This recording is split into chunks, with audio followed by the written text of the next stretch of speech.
What's up, everybody? I'm Jeremy. You guys are watching Inside the Coils. Thank you very much for tuning in tonight. Greatly appreciate it. Got a lot of people starting to pop in here. It makes me super excited, folks. You guys all know I love being here every Sunday night. Makes Monday mornings a little rough at work, but I love being here every Sunday night because I get to talk shop and just have a good old time with everybody. You know, it's always fun getting to talk with new breeders, people that are local to me, which we've got two guests with us tonight that are pretty local. So super excited to have them on with me and hanging out. So let's bring them on. We've got Adrian and his wife Crickitt from Adrian's Adrian's Exotic Creations. I think I butchered that. Oh my god. Anyway, all right. Here they are. Captive Creations. Captive. I don't know, dude. You were All right, close. I'm not gonna lie. I have told myself that several times, like the past 2 days, going over in my head, because I always want to put exotic in there because of all the stuff you work with. I can't get it out of my head. I apologize. Adrian's Captive Creations, folks. God, I feel like a jackass now. I am sorry. Totally fine. It's a lot of words, but yeah. Well, it's not even that. It's just sometimes I get things stuck in my head, and that's just one of them. Like, I want to put exotic into it because, like I said, of all the stuff you guys work with. So it just, yeah, I don't know. Totally jacked that one up. I'm sorry. Let's go through and say hi to everybody that's tuning in. We've got 17 according to the counter. It's probably wrong anyway, but everybody hit that like button, please, right now. Hit that subscribe button if you're new to the channel. Hit that notification bell. And check out the channel membership stuff, because if you're into ball pythons, guys, and you decide to join the top tier of the channel membership, I now have you a code that does not expire to Charlie at Grey Rider Reptiles for 10% off of all your shed testing. Think about it, folks. Check that out. Anyway, let's go through, say hi to some people. Kike, what's up, dude? Bosa Reptiles, what's going on, brother? Good to see you. Tara, what's up, girl? Thanks for tuning in. There's one of her channel members is right there. She's going to get her 10% off. She's going to make good use of that, I'm sure. Brandon's Outdoor Adventures, what's up? Thanks for tuning in. M&B Reptiles, New Jersey, what's going on? Thanks for tuning in. Another channel member. What's up, Mr. Woodrow? Good to see you. Thanks for tuning in, bro. We're going to get to see you in like 2 weeks. Yeah, about 2 weeks. Yeah. Hard to believe. Hard to believe. Bold Coast Exotics. Jason, what's going on? Thanks for tuning in. There's the man, the myth, the legend, Charlie. Thank you very much, bro, for hooking me and the channel members and the sponsors up. I greatly appreciate it, bro. Thank you very much. I greatly appreciate everybody. Even if you're not a channel member or a sponsor, use this man for your shed testing needs. Shedtesting.com, guys. Go and use Charlie. Fast results, extremely accurate, and he's developing new tests as we speak. So anybody really wants to get on my good side and you're working with TSK Exantic, send this man your sheds, because I need to be able to test for Exantic, and I can't be the only one sending him sheds. So send him some sheds, please. Holly, what's up, girl? Thanks for tuning in. Everybody, if you aren't using Texoma Exotics to help you make a logo, make your live stream look a lot more professional, as you can see that this has become. She's done the backgrounds for me. She does a lot of work as far as the auctions go.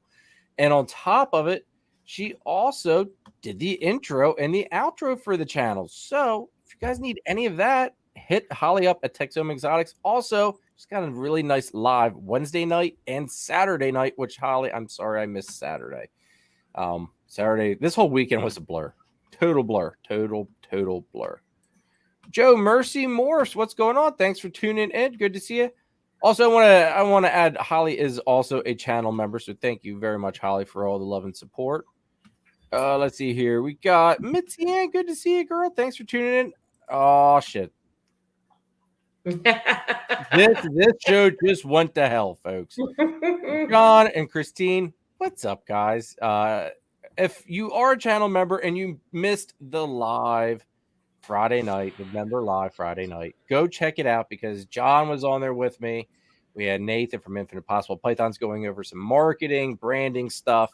It was a good episode. It was a really good episode. We actually went slightly off topic. Imagine that.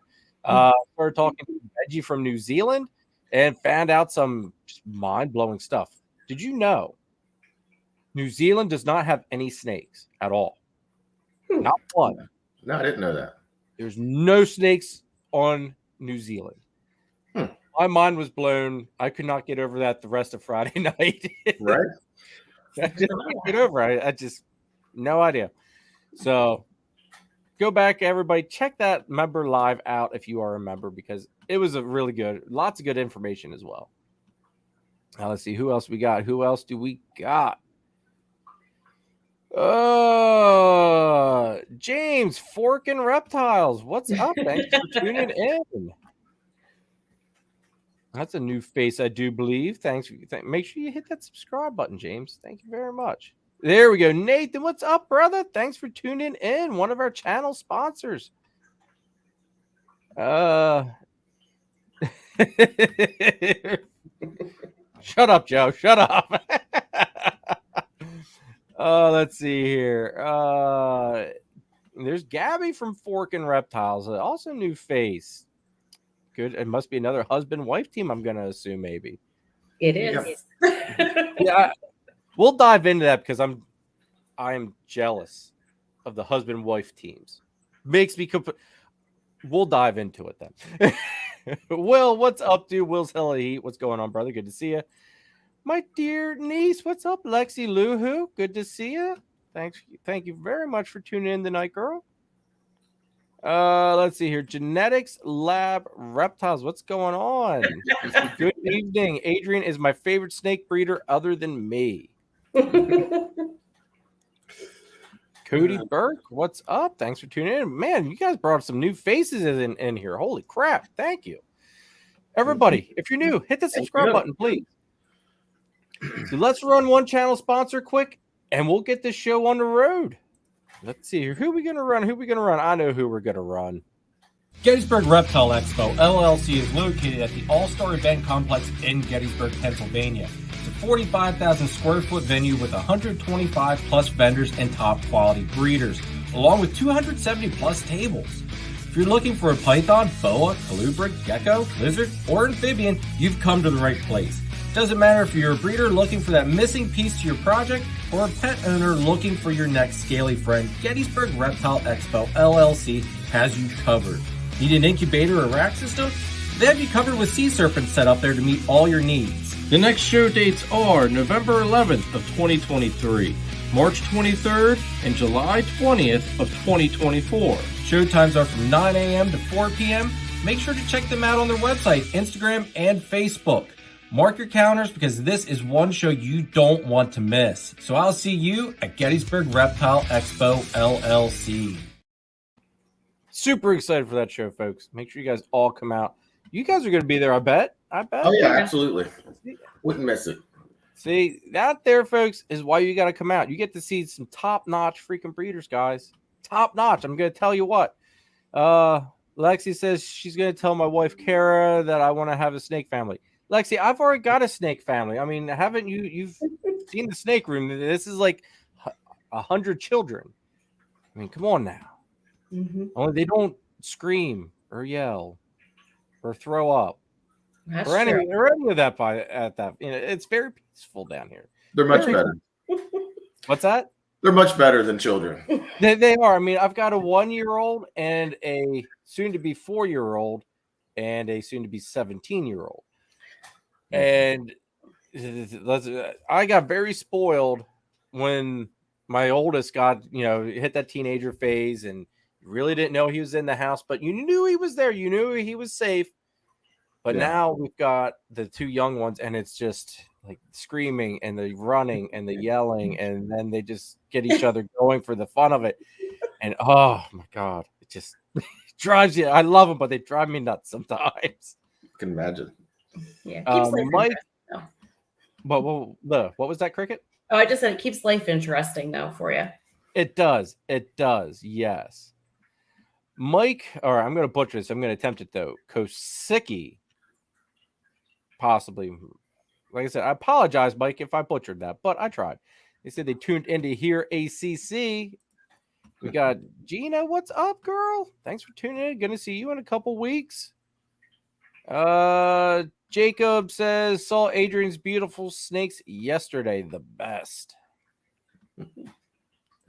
There's Elena Hoverter, so that's got to be. That's my sister. That's got to be your sister, I'm guessing. All right, hit that subscribe button. Go ahead and hit it, folks. If you're new, hit that subscribe. I appreciate it. Anyway, all right, let's dive into this. Tell us a little bit about you guys and how you guys got into it, and run. We'll just run with this show. This is gonna be a good one. I'm excited. Okay. Well, I started with the reptiles before she got into it. Basically, you know, the normal story. Got a male ball python at the Petco kind of thing. And kind of it grew from there. Bought a corn snake back in 2007. Yeah, when we were dating before. And then he ended up, we kind of went our separate ways for a while. When I came back, he ended up having an entire snake room. This is 10 years later. All sorts of hognose, ball pythons, corn snakes. Yeah. So was it a big, did it shock you slightly? When one a little bit, like I had bunch? I knew in those 10 years, at one point he had contacted me to tell me he had his first clutch and he was super excited about it and everything. But no, I wasn't expecting that many, I don't think. You had what, about 26 or so back then? Oh, probably more than that, but yeah. Okay. Yeah, probably in the 40s at that point. So that's right. All right. Most women probably would have ran at that point. I know when for me, for instance, I talked my wife into letting me just get one. Now, in the back of my head, I did not let her know this whole plot and scheme that I had going on. But I slowly eased her into it. And then I got her to hold one. And then she's like, okay, these aren't that bad. And then after that, I just hit the ground running. Oh, he prepared me for it. Have you ever seen that meme on Facebook where it's like an entire apartment and the bedroom is this tiny little spot and the kitchen and the whole house is a snake room? He would send that to me jokingly. And he pretty much has made that. There's about 4 rooms here that are dedicated to snakes in the house. So now, is each room basically one species, or how do you have that done up? I've got the hognose, ball pythons, and kings downstairs. It's pretty much the adult room. Okay. And then I've got a hatchling room that is now my corns have moved there because I'm running out of room in the adult room. And then all the hatchlings go there. Yeah. And then I have a really small, they called it a bedroom when I bought the house. It's basically like a walk-in closet where I have 3 incubators in there. So it's an incubator room. And I got a little quarantine area in there too.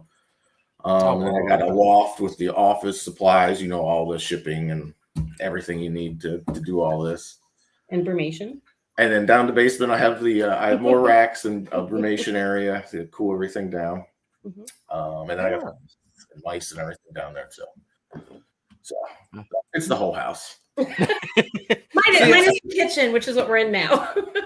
We'll see. Hey, I mean, you give him time. They will creep into there possibly yet too. He keeps trying. Yeah. I can't, I would love to have a snake up on display upstairs, but my wife babysits throughout the day, and that would just be torture for that poor snake because they would just poke, the snake would have no peace. So it totally kills any pets upstairs. So I don't get the luxury of having to show them off upstairs. They have to stay downstairs and away. Yes. Jacob says your kings are his favorite. Awesome. He's bought a couple of my snakes. And James wants to know, what about the house snakes? House snakes are in the adult room as well. So are the files. I got one rack where I kind of have the different African weird stuff. So I got the house snakes in there, file snakes. I've got the tricolors in that rack as well. Yeah. Jeez. you've got a lot of stuff then. Like that's a lot to keep track of. So It how is. in the world? All right, because I am curious, and I'm not everybody, because I know someone's gonna be like, he's gonna make a plug. I'm not trying to make a plug on this, but I am curious. How in the hell do you keep track of all of that? Because I have to use Husbandry Pro to keep track of just the ball pythons and the carpet. So how do you keep track of all those species? It's That's a got to be a routine. lot. It's a routine more than anything. I don't use any kind of Husbandry Pro or anything like that. I couldn't even get this queued up earlier. I can't use computers at all. So it's basically just a routine. I have things I do Monday. I have things I do Monday afternoon. Tuesday morning, Wednesday. I got everything planned out. So it's just this gets done on that day, and it always gets done on that day. So it keeps it all in line, and you keep everything moving forward. And I didn't like jump into all these species at one time. I got one, I learned it, I got good at it, found something else, got into it a little bit, learned that one. I wouldn't recommend trying to do it all at once. Yeah,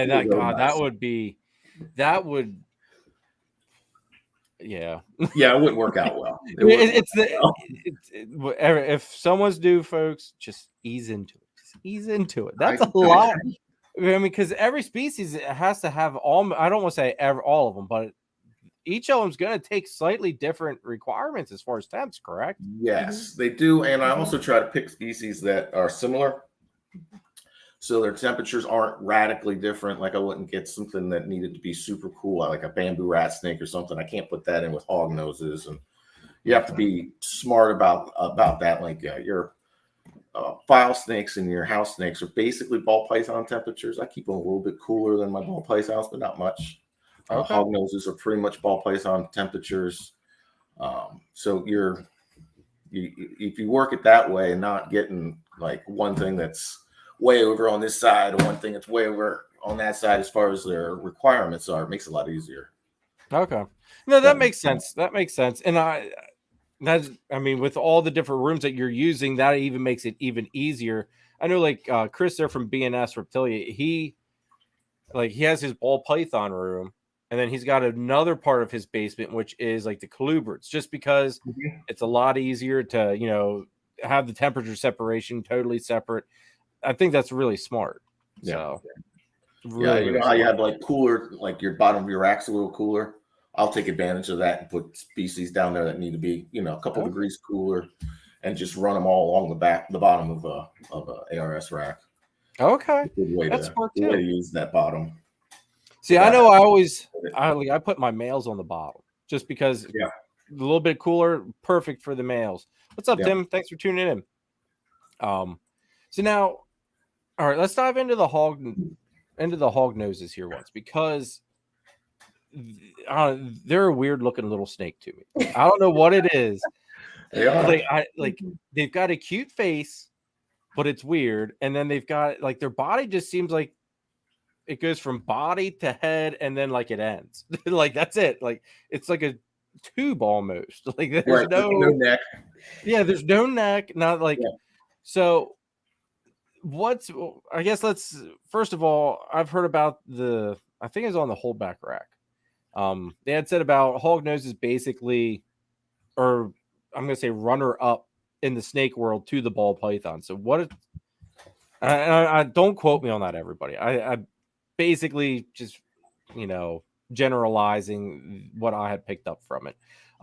But what's your thoughts on that? Do you think that are they that next species in line to kind of, I don't want to say dethrone the ball, but to give it a run for its money?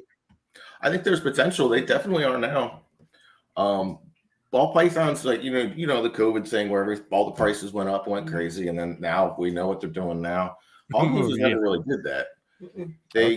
They spiked a little and they dropped a little, but they never really, there's no problem getting rid of them. There's no, we're selling them like crazy. I think they kind of are. I actually, before I was into the hognoses, I was just into corn snakes and a little bit into ball pythons. And I actually read an article in Reptiles magazine. Okay. Yep. That's how old and antiquated I am. Dude, I remember that actually. the one of the male carpets I have, I solely bought just because he had lineage back to CoverGirl, which was the one jungle on the cover of Reptiles. So the whole reason I even bought him was because it was like nostalgic. It's like, all right, I've got to have that because that was the snake that got me to love carpets. But anyway, all right. So, go on. there was an article, and they were saying that the Hognose was going to be the next ball python, and I'm reading it, and I'm like thinking, like at that time, I'm starting to think a little bit more of a business. What can I do that's a little bit different than what everyone else is doing? And they had all these really cool morphs, and they were way expensive. They're still expensive, but they were way out of my price range. But I was started to think, and I went to Hamburg, and I picked up my first pair of Hognoses like 2 weeks later. And kind of ran with it from there. And my life has been changed by Hognoses, really. How so? I find this stuff interesting. So how so? Just financially, just in the direction my life was going. Like, I wasn't doing the right things, and I got into this, and it was snakes in general, but then Hognoses really kind of grabbed my attention, and I really started focusing on things, and started focusing on building a business, and it just kind of kept snowballing to where we are now. Bought a house, that kind of stuff. I never would have. 10 years ago, 15 years ago, I never would have thought that would have been something I could have done. Go, have my own business and have a house. That's awesome. Yeah, he even got a van this year. The license plate says Hognose. Had to. Yeah. Had to. Now, are you going to get it all stickered up? I was thinking about it, but I don't really want my neighbors to like. You don't want them to be we're a legitimate business, but I don't want them to be like, he's got 200 snakes over there. You know that guy down the road with the snake van? Yeah. Get away from him, kind of thing. So I've decided that the license plate's probably enough. So, but yeah. I've had the crazy notion of having Nathan because he does the whole branding stuff. He does the backdrops, all that stuff, the vinyl and everything. I really, really have been throwing around the idea of having him turn my truck into a snake. I'm not even really too worried about the neighbors because I could care less about the neighbors. If anything, maybe it would keep the neighbors from letting their yippy little dogs annoy the hell out of me when I'm outside all the time. True. Like, I don't know. But anyway, so I've thought about it, but I guess I never really thought of, but if the neighbors really knew what then could become. Yeah, I just rather stay, under the radar as much as possible. I mean, they know, most of them know that's. They see us unloading bedding sometimes, and we're loading all of our ammo cases into the car to go to shows. Is that what you? That's what it looks like. I guess it kind of does. Yeah. If you weren't a snake person, I think that's what you would think they were. So I could see it. I mean, they probably see that might even be worse. Now they think you're like out there ready to start World War III. I don't know. Selling guns out of the back of the van. Right? Adrian's black market, black rifles. All the cover. It's a. So what are because I'm completely ignorant, I'm not gonna lie, with the Hognose world. So what are some things people maybe need to keep in mind when thinking of purchasing a Hognose, or what are some things that why a Hognose might suit them better than some other species? The size, as far as suiting them, we get a lot of people that are like scared of snakes, and they look derpy, like you said. And they stay, and the males especially stay small. Snake Discovery does a great job of selling them for everybody, for everyone else. As far as that all goes. The kids, the kids love watching that. Kids love them. Little girls, they're always just so excited to see the Hognoses and everything. They go up to tables. Oh, Hognose! I'm like, she's gonna go home with one. As far as care, basically, people just got to keep them in a small tub when they're little, That's the major problem when you hear about Hognose is not eating. It's almost always the giant tank they put them in. And even sometimes a 10-gallon tank is too big for them. Okay. That's what most people will start them. I'll tell people that's probably a good way to start, but sometimes you downsize to a 6-quart. It's just they do better for whatever reason. They feel more secure. I tell people to use like paper towel tubes and stuff in their enclosures. Just it gives them somewhere to go, and they feel like nothing can get to them. You can feed them in there. They're very easy to keep, as long as you don't try to do a giant bioactive, 60-gallon full of plants and trees, plants and stuff, and dirt that's super deep, and they're you can't even find them. And will they burrow naturally? Oh yeah, they're definitely burrows. They love to dig. I wouldn't give them too much to burrow, especially when they're hatchlings, because they kind of get lost. And sometimes they can't find their food and stuff like that. They're not the smartest species in the world. They are cute. They're very adorable. Cute. They are cute. Like I said, they've just got that look. Like I think that's part of their popularity is they don't look like a snake. They don't.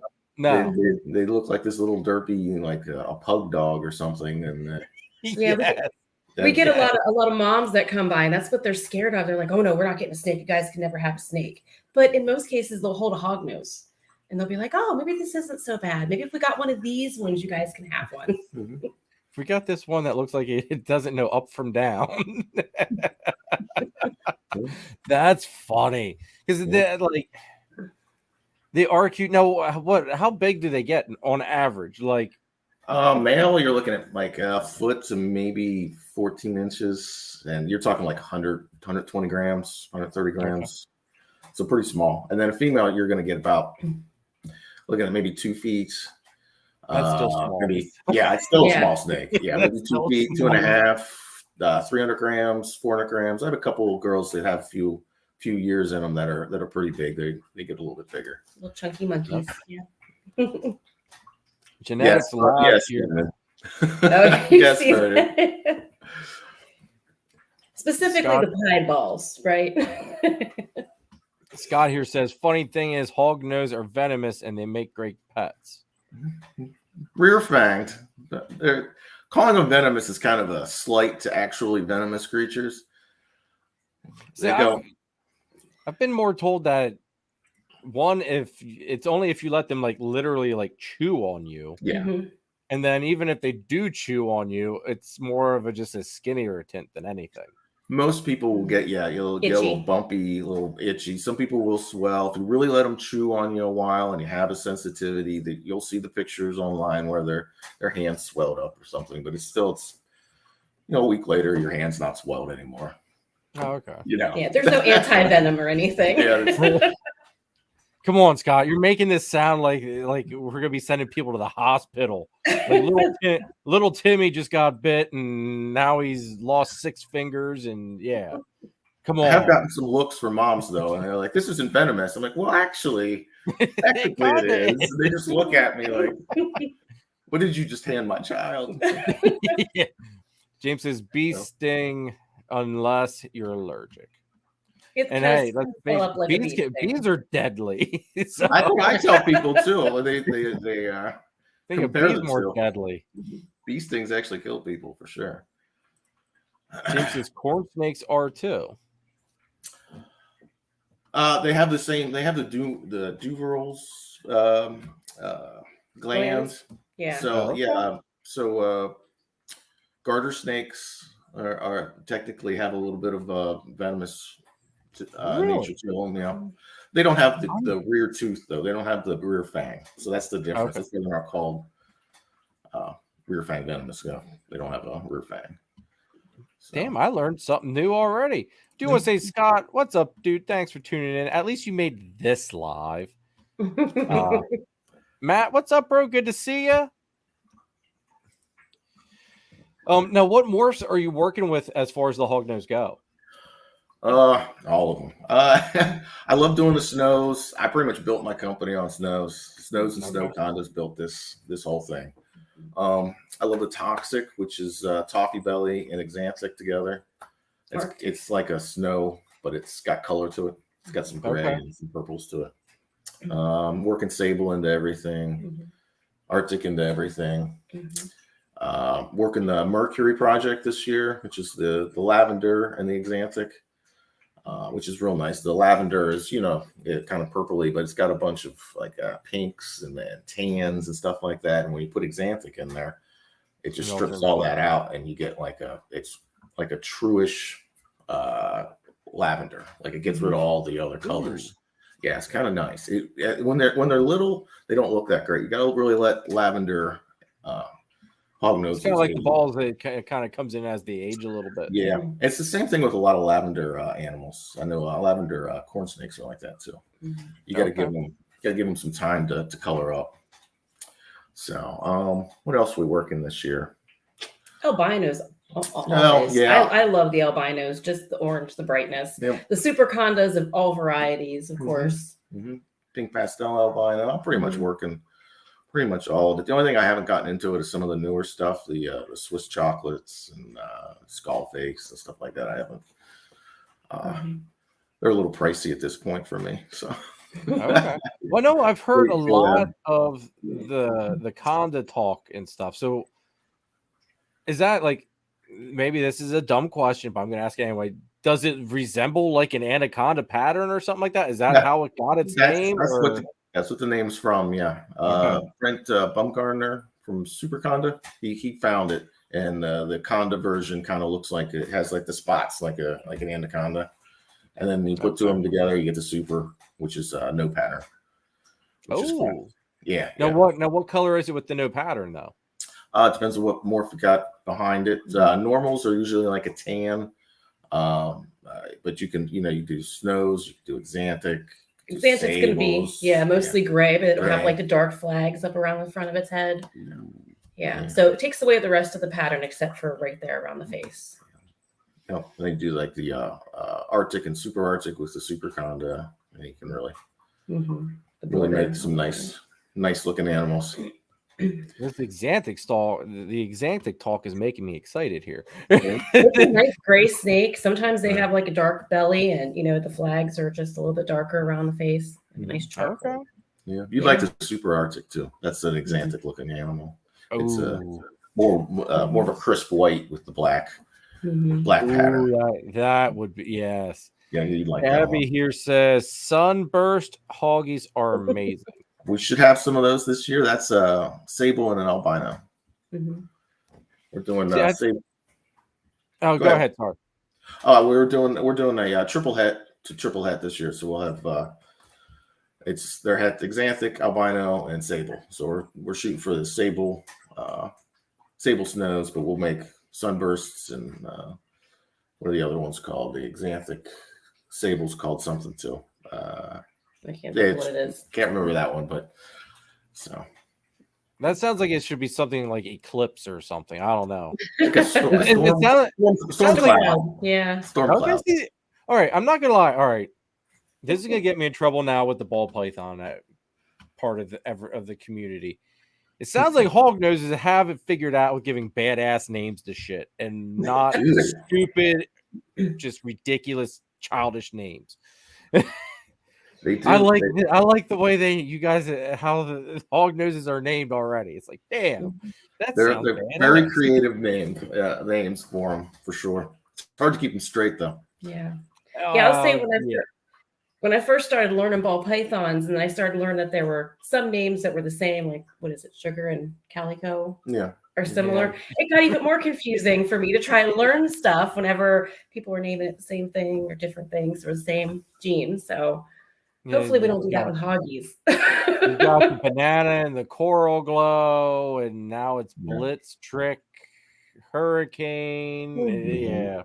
The list goes on and on of all of that crap. Yeah, I hope you guys don't have to deal with that with the Hognose, because that would even be more aggravating. Because then someone is going to start naming things with stupid names. Alfonso, what's up? Thanks for tuning in.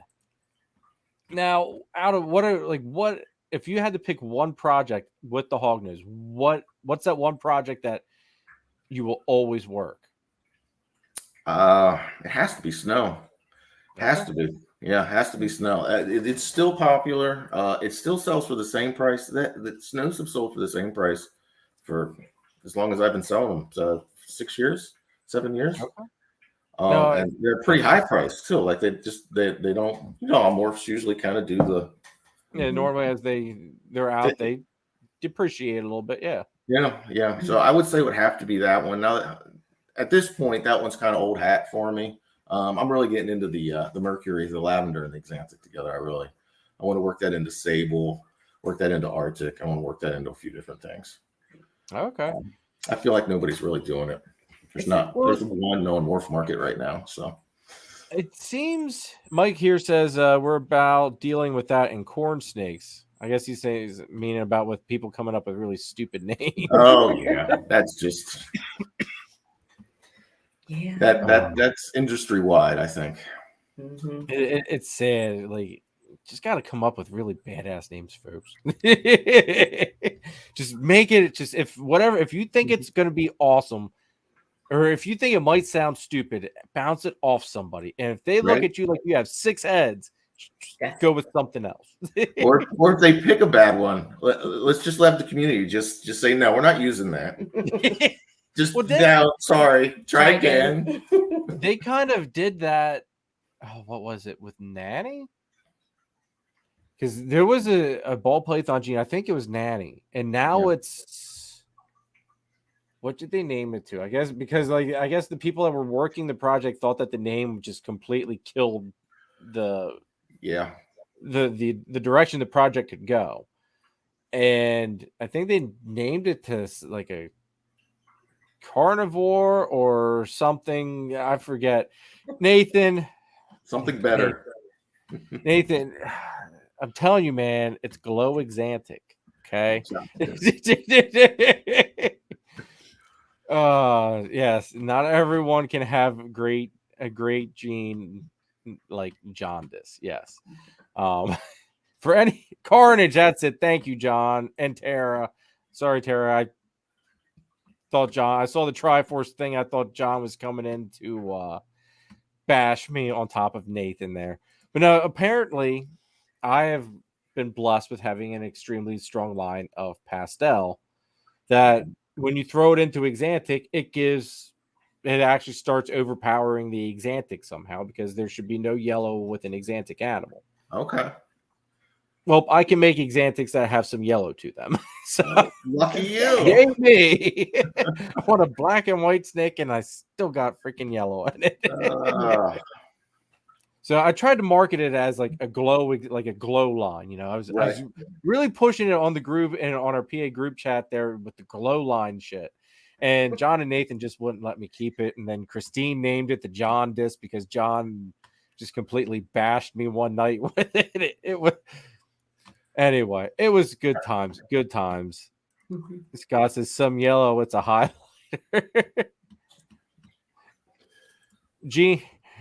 Come on now, Mr. Woodrow. Come on. Joe, come on. They're not called bumblebees. Joe knows exactly that whole conversation. Are you guys in that group chat? No. Okay. All right. Well, you might be blessed then because there's a bunch of shenanigans that go on in that. I'm sure there is.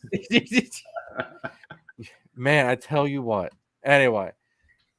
So, what was I gonna? I was gonna say something with the hog noses here. Oh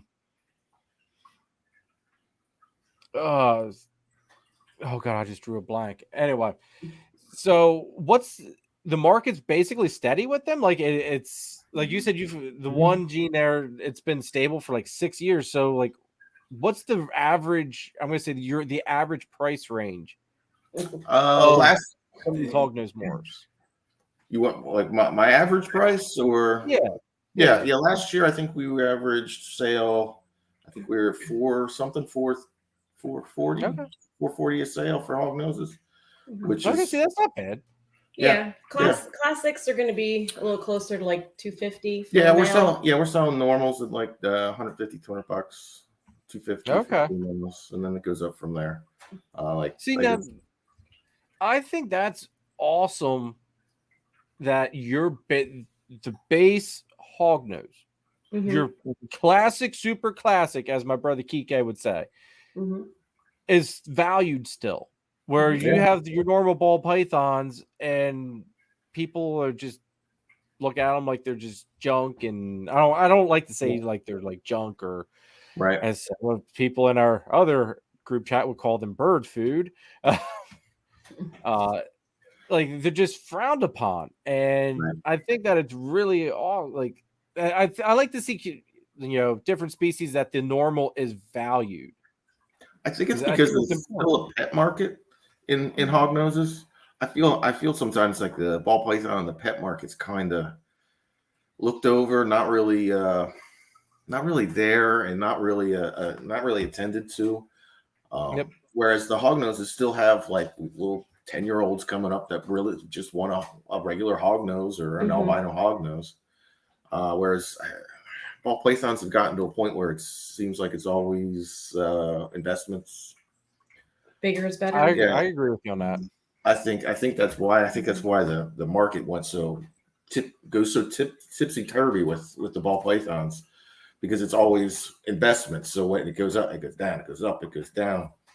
When you have a pet market, your byproduct makes you money. It's not a hindrance. It makes you money. Which is helpful for a business. Yeah. That in itself makes you wonder why, or at least it makes me wonder why. Like, where did the ball python market, like, where did we go wrong that we kind of went upside down? And I agree with you 100% that I think the pet market has been slightly forgotten about. You go to some of these shows, and it seems to me anyway, like your top sellers are, I'm going to just say it, would be like bananas. You don't even have banana will catch everybody's eye. You don't have to have the head, whatever to it, but bananas will sell all day long, just like your bells, that kind of stuff. But it just seems like a lot of people, they are solely focused on that breeder market. Yeah. And I agree with you. I think a lot of people do forget about the pet people. Yeah. Without them, there is no. You're just exchanging money between breeders. Then you're not. You're not bringing any money from the outside. You're just exchanging money at that point. Yeah. I think that's one of the issues with the ball python market.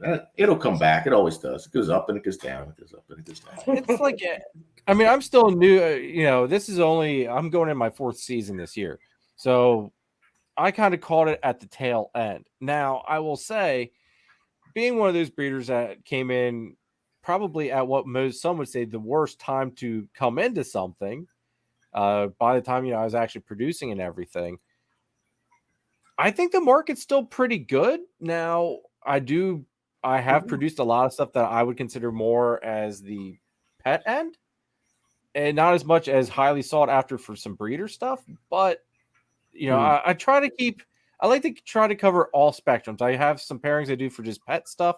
I do some stuff that's breeder stuff. Nathan says, "What is this talk about byproduct having value?" Freaking Nathan! I saw that pop up. That's funny. I do the same thing with my ball pythons. I'm not trying to. I know my place. I'm just trying to make some stuff that people will like. Some banana stuff. Some pied stuff. I work True Ghost. I like the True Ghost stuff. That's my high end or whatever. But I just do that because I like it. But yeah, I'm not trying to sell to breeders and ball python breeders don't care about me. I just do it for, I enjoy the animal, and they sell well. I do well with them. I don't produce a lot. I think I did 4 clutches last year. I'll probably do maybe 6 this year, 7 clutches. Ball python wise, I don't do a lot of ball pythons. You had a nice banana clutch that just hatched, though. Yeah, we January, December. Yeah, it was a what was it? Super banana, black pastel pied to a leopard Enchi yellow belly. Mm-hmm. They flew off the shelf. They were bright orange. They look nice. Yeah, I 2 left out of a 10 egg clutch. They're gone in like a month. It just I believe that. Mhm. I believe that. I always love producing the GHI Mojave banana stuff. Oh yeah. I mean, I've got a female. She's breeding for me this year, and I produced her my first season. As a baby, she was like a very lavender pink, and even as an adult, you know how normally like bananas get the freckling and they kind of don't look as good as adults. I'm gonna say Right. this girl still has that vibrant pinky lavender color to this day. Nice. And there's not a full black scale on her at all. Nice. Absolutely gorgeous looking girl. And on her dorsal stripe has a couple breaks, but it looks like she's got flames on her dorsal. Absolutely gorgeous female. And like that drove me even more to say I always try to produce that clutch every year just because it's beautiful babies. Absolutely. Yeah. Sometimes I think we get too caught up in making all these this, that, and hats this, and maybe just make some pretty snakes, guys. Yep. I agree. I agree. And you know what? John and Christine have said that before to me. God, I'm going to say even a year or two ago, that they had thought that the direction things will eventually go to is that genetics will be for one market, but what will sell really good is the pretty stuff. It doesn't have to be gene packed. As long as it's pretty and it's priced accordingly, it'll move. Yeah, absolutely. I agree, and they make plenty of pretty snakes over there too. Yes, they do. I got a couple of them sitting in the racks. Creative here says, Jeremy, that is your YouTube clip, your Instagram, your TikTok. If Dom would actually run the TikTok like he said he's supposed to. What he just said right there, the pet market is the most important. It is. I agree with it because that's where it all starts. Yep, that's where it all starts. We all started out as pet people, and some turn into breeders, some just turn into people that have a little wrong with them in the head and have maybe 10 snakes or something like that. I mean, we can't judge. There's all something wrong with all of us. I mean, who in their right mind would keep 100 or plus snakes in their house? Right. Anybody who would do that. No, I don't know. It's weird. Weird people. Nobody in their right mind would do that. Nobody. Although it is a good way to keep people you don't really like away from your house. Can be. We don't have any guest rooms. See, yeah. They're all. I mean, you could, slide a cot in there if you wanted, but most people would probably choose no. See, I still have my man cave, and for the breeder barbecue, Adam from Proper Royals, he took the man cave, and like that's the one room in the house that actually is mine, other than the snake room. Everything else the wife and the kids have. But I have the man cave, and that's what I call my nerdvana. It's all Star Wars, some Ninja Turtle stuff, actor autographs. So Adam got to stay in that, but Adam, you might have to crash in the snake room, dude, if you're watching this next time you come, because I think Kara's trying to take my nerdvana away from me. She claims that the kids need that they need a toy room. I don't know what they got the whole rest of the house. Let's see here. Mr. Woodrow says, agreed, need pet people in the industry. I agree. Jason says, okay, wait, I'm just tuning in. Someone named Crickitt works with reptiles. That seems dangerous. Luckily, we only have mice-eating reptiles here. Rats and mice. Well, we do have a couple of frogs, so yeah, I can take them, I think. All right. I have to be honest with you, okay? When Christine got a hold of me, okay, she said that, that you guys would like to come on. I said, all right, well, because she used the business name. I was like, all right, well, like, who are they? And she said Adrian and Crickitt. I said, come on, Christine. It's like, don't screw with me. Like, I never know if Christine's like joking with me or what. So I legit thought she was screwing with me that your name was Crickitt. And like, I really I did not believe her for the longest time. I legit thought she was messing with me because that is something she would do. For sure. But no, I think it's really unique. Like I've never heard of someone named Crickitt. I think that's cool. And then when I saw how you spelled it, even cooler. Thanks. Creative Gen X wants to know if you work VPI or TSK. VPI, of course. Who would work TSK? That doesn't even make sense. We're gonna have an intervention here one of these days on live. We're gonna invite all the VPI people on. We're gonna have a sit down and a come to Jesus moment for one of us. Who knows? Maybe it'll be me. I don't know. For me, it was a business decision. That's who has the most. That's the biggest market. So why would I go anywhere else? It's all because the market's already exactly split. Right. So. Hey, I can't fault you on that reasoning behind it because it's very true. I've heard so many times if it was VPI, I would want it. But then I've also had a lot of people come up and be like, you're the only person that has TSK. I was like, I know.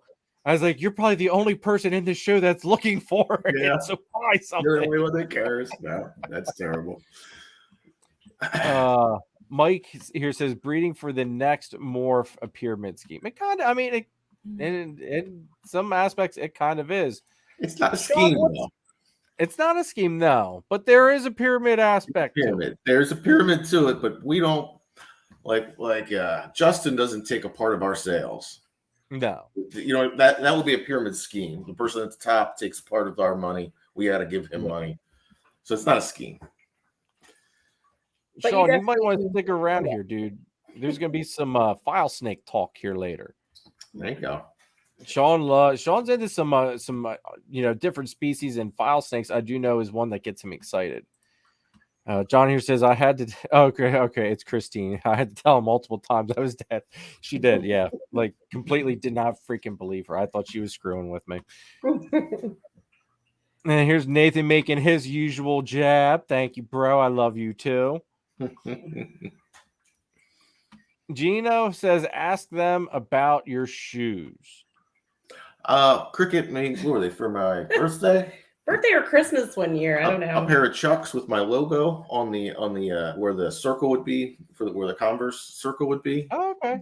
Yeah, they're pretty cool. Unfortunately, I found out that I was old and I can't wear Chucks anymore. You can't. You just can't wear them for shows. They're not good shoes. They killed my feet because they're flat. I just couldn't do it. I wore them for like 2 shows. I was like, I can't do this. Yeah. That's a good idea. We'll put them on like a little that's it. Put it on like a little pedestal at the show. On the table. On top of your tower. Yeah. Just crisscross them. We could do Yep. There you go. Yeah. Do it. I'm telling you, like, if you don't have anything better for that space, do it. We've put I try to find something new all the time to put his logo on. Was it last 2 years ago? I think the neighbor, she does cakes, had her put his logo on cake pops, and he was passing them out at a show.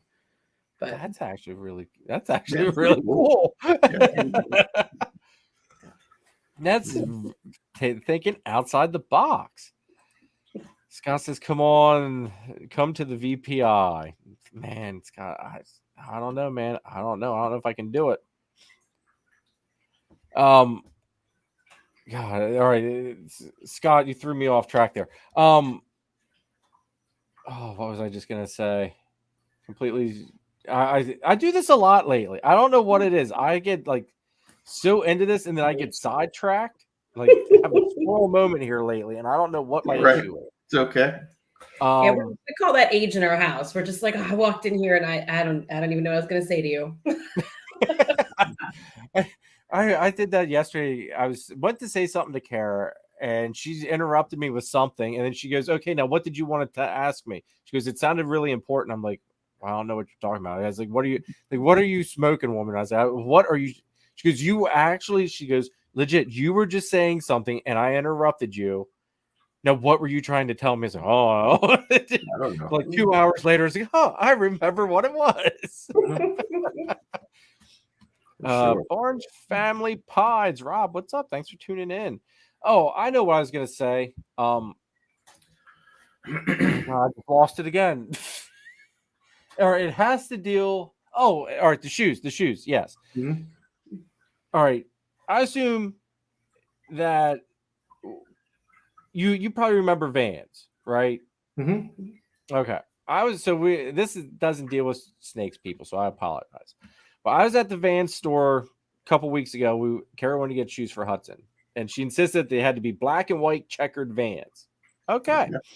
They were on sale. If you bought one pair of Vans, you could get another pair for like 50% off. I thought, shit, I can go and get myself a pair of Vans, which I've not had since my high school days. Like, I was so excited. So I was like walking around and I couldn't find what I was looking for. So I said to the guys, like, all right, do you have anything that, like, I found a shoe that kind of looked like close to it. I was like, it kind of looks like that. He goes, are you talking about like the retro look? I'm like, it's like, dude, do not freaking call my teenagers retro yet, dude.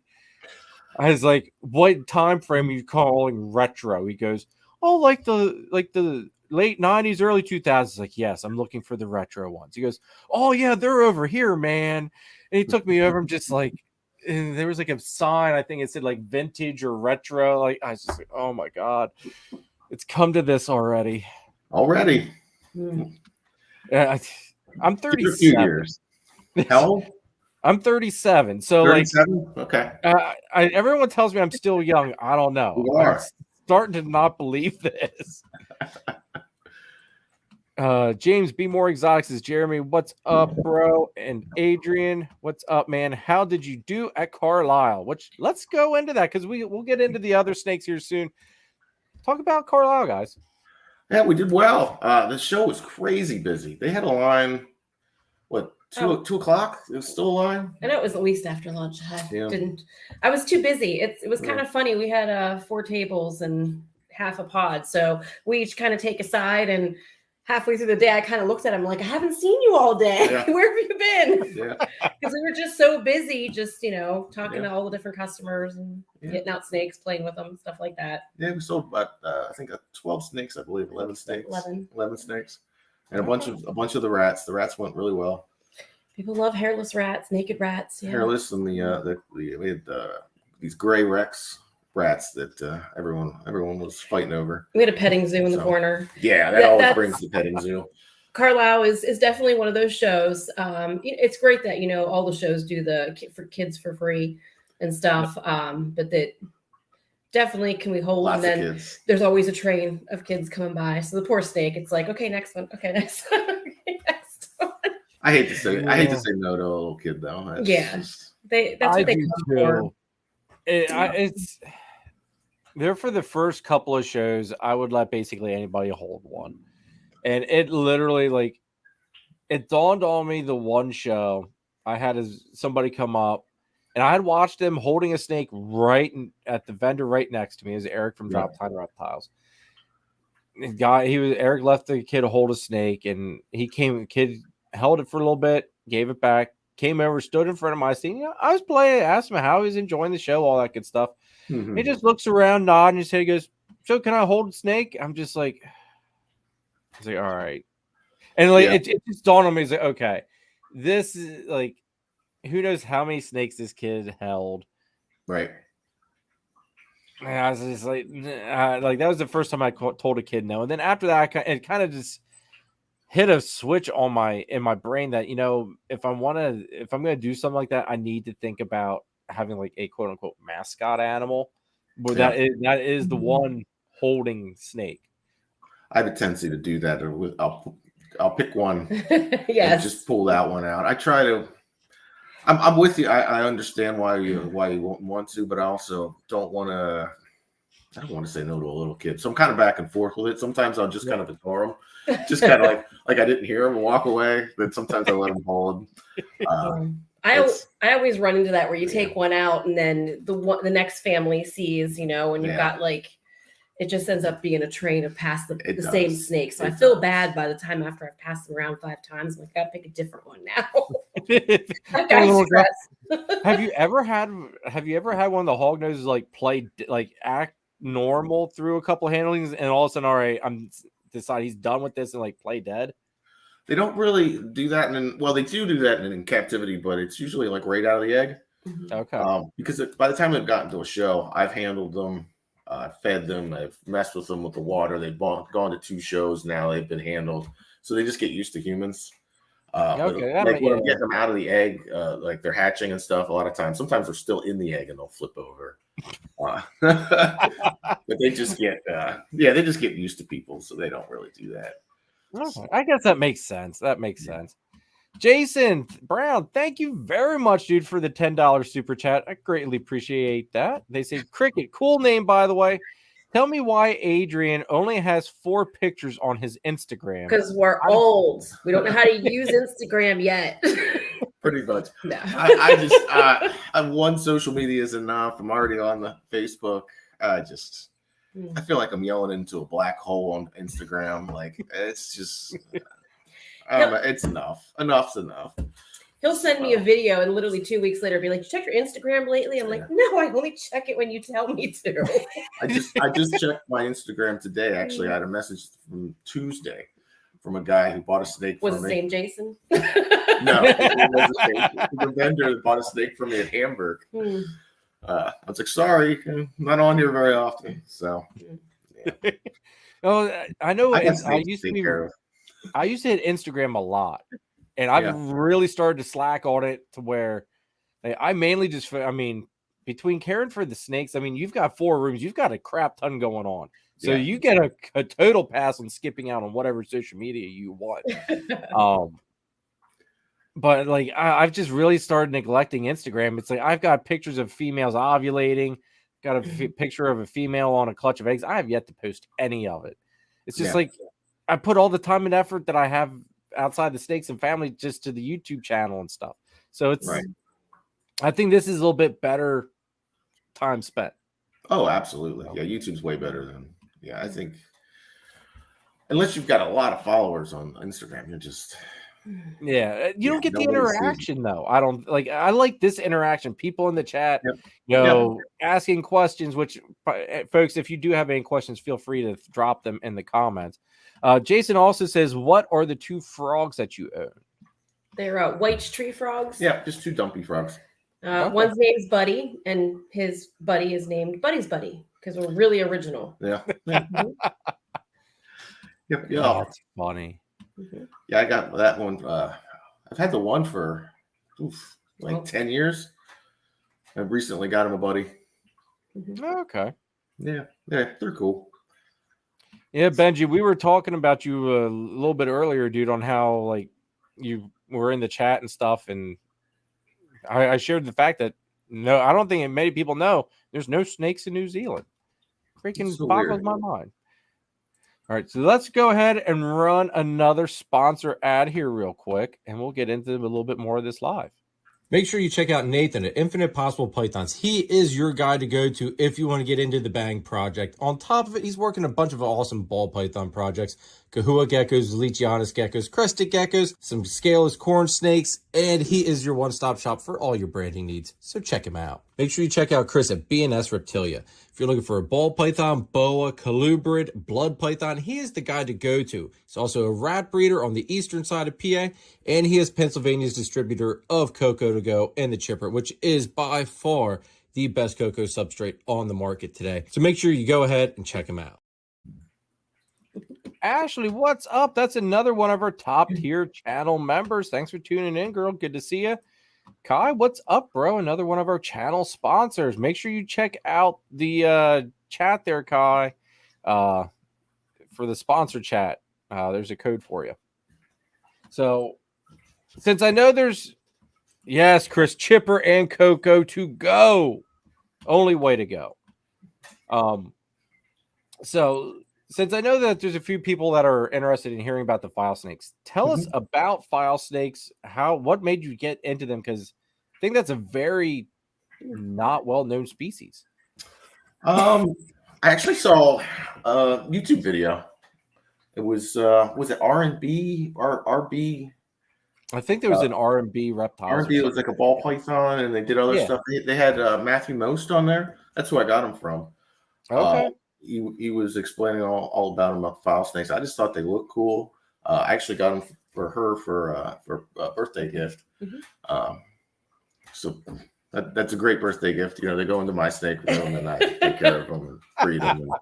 But At any rate, yeah, they're very interesting species. I used to see them on the flippers tables, the imports, and they were always Yeah. so beat up and just they looked like they were near death, which they probably were. And the captive bred ones were just like a completely different species. Like they're just bright and vibrant, and they're easy to care for. They look cool. They kind of look like a dragon snake. Okay. Damn, easier to keep, obviously. And yeah, I've loved them, and they've been sold very well last year for us. Last year was our first year of producing them. People are they contact you for those because there's just there's not that many people that are making them. And they feel cool too. I like to get them out to like kind of have everybody feel that texture of those raised scales. And then as they get older, the scales separate and that purpley color really comes out behind them. And it's very iridescent, just beautiful. Yeah, it's a really cool snake, and it's they don't have any density. That's the weirdest part about them. They are light. They're almost hollow when they're going through your hands. Yeah, when you're holding them, they almost feel like airy. But they're easy to keep though. You're like a little bit cooler in ball python temperatures. High 80s, mid 80s. I keep them on the chipper actually. Okay. The only thing you need to make sure is you don't have a substrate that's dusty. They have really large nostrils, and they can get impacted and get infected. It's really the one thing you want to watch for. So you want to use like a chipped up cocoa or something that's flaked, nothing with any dust on it. Okay. So yeah. Besides that, they're one of my favorite species just because they're different. As I say, yeah, there's not many people. I mean, Sean here from Pie and Joy is the only one that I know, other than you guys now, that even has them, works with them, anything like that. Like that, it's neat to see people working. It's neat to see what other species people pick to just work with, just to have fun with. Yeah. And the fact that it was a gift to your wife is even cooler. So I wish my wife would want a snake for her. Right. I want it's a cool wife, right? There's a couple other ones I have a list of too that I want. Yeah, good. One thing also about the fowl snakes, you have to cool them down. Did you mention about that? About cool them down? Yeah, to make them stop laying eggs. No, you're thinking of the tricolors. Okay. You're thinking of the tricolors, yeah. Because they lay multiple, don't they? They do. The fowl snakes will lay like 2 or 3 clutches in a row. You'll get one month, and then a month later they'll shed and they'll lay another one, and then usually they'll get a third one. But you're thinking of the tricolors, tricolor hognoses.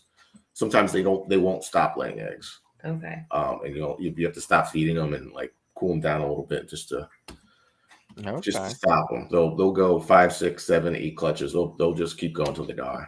And they're crazy little snakes. They don't live very long to begin with. Oh, really? What's the average lifespan of them? The tricolors, you're looking at like 6 years. Oh, wow, that is short. Less if you're breeding. A breeding female is not going to see 6 years. A male, wow. Yeah, male gets. I haven't gotten the one to last longer than 6 years. But a breeding female absolutely won't make it that long. So it's a different species. That's odd. Yeah. Because normally, I always picture reptiles as just that one species that they're built to stand the test of time, basically. I mean, people like look at me really crazy when I tell them, an average lifespan for a ball python, like figure like 20 years roughly. Yeah. They're just like, wait, what? Yeah, you get one, you got it for a long time. Yeah. They are, and they give you so many eggs. I had a season one time, a female gave me like 70 eggs. 70. Not all of them made it. So probably had about 60 babies out of that season. That was like 4 clutches. I had to cool her after the 4th one. I was like, okay, you gotta stop. I'd like to have you for next year. This is enough. Chris says you need to diversify your bonds. Chris, I will. I am diverse over here, dude. I've got the balls, I've got the carpets, and I'm going to drop the hammer on a pair of, or at least a female Sumatran short tail this year. So I've been man, I've been chomping at the bit about getting another Sumatran for at least probably 2 years now. And since the other side of the basement, I'm going to start working on expanding the snake room. It's like, all right, once that's ready to rock and roll, I'll then be able to be ready to breed another species on top of the carpets and the balls. So I'm excited for that. Yeah, that's helpful for a business. It is, and especially like getting into Hamburg. Yeah, like I think Chris got into Hamburg, but Chris works with like 100 freaking species of everything under the sun. First thing she asked me, what do you work with? And I started listing them off. She's like, oh, okay. You know. Just make the ball pythons very, very dead last. yeah. That's a couple ball pythons, you know. So hey, but that's how it seems to be for a lot of shows, though. I mean, I hear Tinley's like that if you work with other species, you're more likely to get in than if you just focus on balls. So yeah, absolutely. Cody wants to know, what size do file snakes get to? So you're looking. I compare them a lot to like a king snake, like a North American king snake. So you're looking at maybe 4 feet. Probably not going to get that big. Nope. And it depends on what you feed them, how much you feed them. Some people will feed them rats and they can get really big. I've seen some pretty big file snakes. I have a tendency to keep my animals a little on the smaller side, a little bit on the leaner side. I think they breed better that way. So I stick to mice. Mine are like a small king snake, you know, maybe a little over 3 feet, 3.5. Okay. Nothing too crazy. And the females stay a little smaller because they're doing all the work. My male's much bigger than my female at this point. Really? She's laying eggs. She's doing things. He's just, I guess that makes sense. And then he lays there the rest of the year. That makes sense. That makes sense now that you put it like that. Yeah. My corns are like that too. My corn females are always smaller because they're doing all the work. That makes sense. I mean, that does. I think it's funny on how like the balls, the females are. The balls are just humongous. The females compared to the males. Yeah. Now, I will say, I always thought the female carpets would be bigger than the males. Now, I have one that my one male, he looks the size of how you would think he should be. Now I've got that one up there. Mm-hmm. He's 7 foot long. Like he's freaking humongous. Yeah, probably the same thing. Yeah, and it's just like I don't get it. He's just from good stock, I guess. Yeah. Ashley says, "Hate the cocoa dust. I want to get a dryer drum to put the cocoa in and get the hair and dust out." Get the chipper. I was gonna say, get the cocoa to go. Okay. You open up the cocoa to go or the chipper, either one. I know I like the cocoa to go because you don't have to break the block down. I like the size of the chunks. And there's like very little to no hair to it. Mm-hmm. But you don't got to do any of that, girl. You just open the bag and you use it. Hit Chris up. He'll get you hooked up with somebody close. Actually, I think Jeff and Angie there, I thought we're doing something with the chipper or something. So you should have good close access to that stuff. I thought they had a deal worked out with. Maybe I'm wrong. But yeah, cocoa to go, girl. Cocoa to go. Oh, now the house really went downhill. Now we're just letting anybody in. What up, Chris? Good to see you, bro. Let's see here. Okay, they've been using Pro Cocoa. All right. Switch to the chipper or cocoa. I would say get cocoa to go. Cocoa to go is definitely I think anyway, it's probably the cleanest you'll get. Let's see here. Yeah, okay. Now what size like cage requirements, like size for a file snake? Like do they need more height? Do they like to kind of be semi-arboreal or? No, they're actually phosphorial. So they like to dig. They'll use a human hide. I always have a human hide in there, and they'll get in there, and they're in there most of the day. They come out at night for the most part. I have them in 55 ARS. So Okay. they do well in that. Like I said, I keep mine on the smaller side though. So if you were going to start feeding rats or something, they would need probably a 70 series if you were going to get them big. Okay. But I don't think that's really. That's not my goal anyway. My goal is to make as many good quality babies, not to get the snakes as big as possible. So No, I know that I've seen I'll use the carpets for example. I've had people message me, how big should my carpet be because mine's this size, but I know somebody that's got one that's X amount of weight, and I'm like, wait, how big? yeah. It's just like the weight that they give you or the size that they give you. It's just like that thing sounds massively obese. Like, Yeah. I don't know. It's a lot of overweight snakes out there for sure. There is. I agree 100%. Endeavor Reptile says files to the moon. That's what I like to hear. So let's switch gears here a little bit from the files and go to the corns. Tell us what do you have cooking with your corn snake projects? Mostly work with Sunkist, Cinder. I like the shatter stuff. I work caramel butter and stuff like that just because I like it. Nobody likes it, but I do. So I make it anyway. They're always the last ones to go. I got lots of butter stuff for sale if anybody wants any. I do scaleless. I might be getting out of that. I didn't have much luck last year with the scaleless. Those things freak me out. Oh my god. They're cool, but they freak me out. They're a little weird. I liked them. I just couldn't get mine to feed right for whatever reason. I had issues with getting them to feed, and I guess that's a thing. I don't know. So I'm gonna give it another whirl this year and see where that goes. So I do those, and then I do dilute stuff. The dilute anery, the blue corn snakes they call them. I do a lot with that. That's pretty much where I'm at. I just got some palmettos. I'm finally getting in the palmetto game. Probably late, but that's fine. That's fine. You like and then I got some new projects. I do like them. I got some new projects coming up. I got some hypo blood red with pied side. I actually got one. The male is Italian line. Anybody knows Italian line, the blood red, the pie sides come up. They have ones over there that are coming up like the whole way. Like there's just like a line of red and there's just white going on. Oh, so, yeah, they're real nice. Now mine isn't that nice, but I'm hoping to line breed it and keep back some nice stuff and work it that way. No, are corn snakes? Because this is why I love this kind of doing the lives and stuff because I don't work with hognose, I don't work with files, I don't work with corn snakes. Are corn snakes more morphs, or is it a lot of line breeding and locale type of style of breeding? A little bit of both.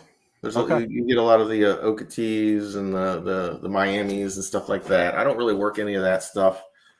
It's pretty much morphs, and there's just a ton of them. There's just as many as ball python has them. I'm assuming they're close to it.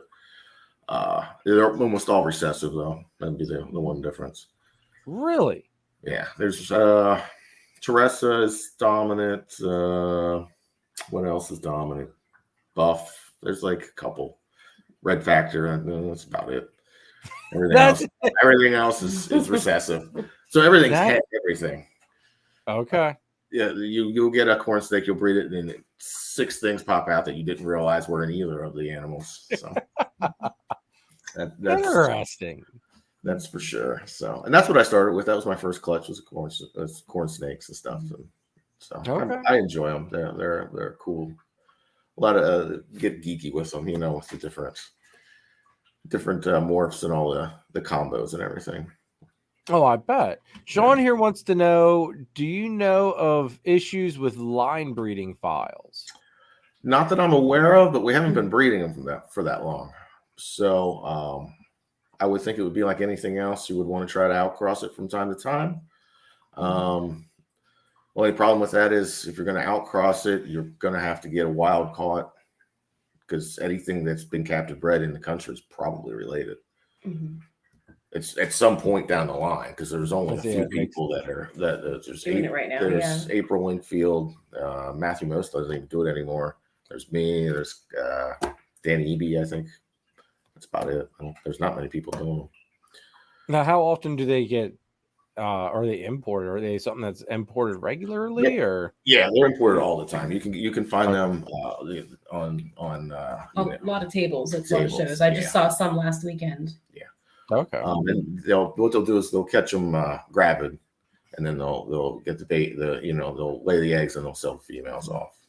Usually in pretty rough shape. One thing you definitely need to know if you are going to get wild caught is the lung flukes. They can get it's a parasite. It can be given to humans. It's from something they eat. I think it's snails or something they eat. Okay. But you can get it. It gets into your lungs. It can be an issue. That's a wild caught thing though. But Yeah, you have to do like a lung wash. There's not many vets that do it. That's why they don't last very long. The wild caught ones in the country, a majority of them will have that, and they don't do too well. Interesting. Yeah. Well, there you go, Sean. Maybe you found out your question. Plus, maybe you learned something new there. That's just, man.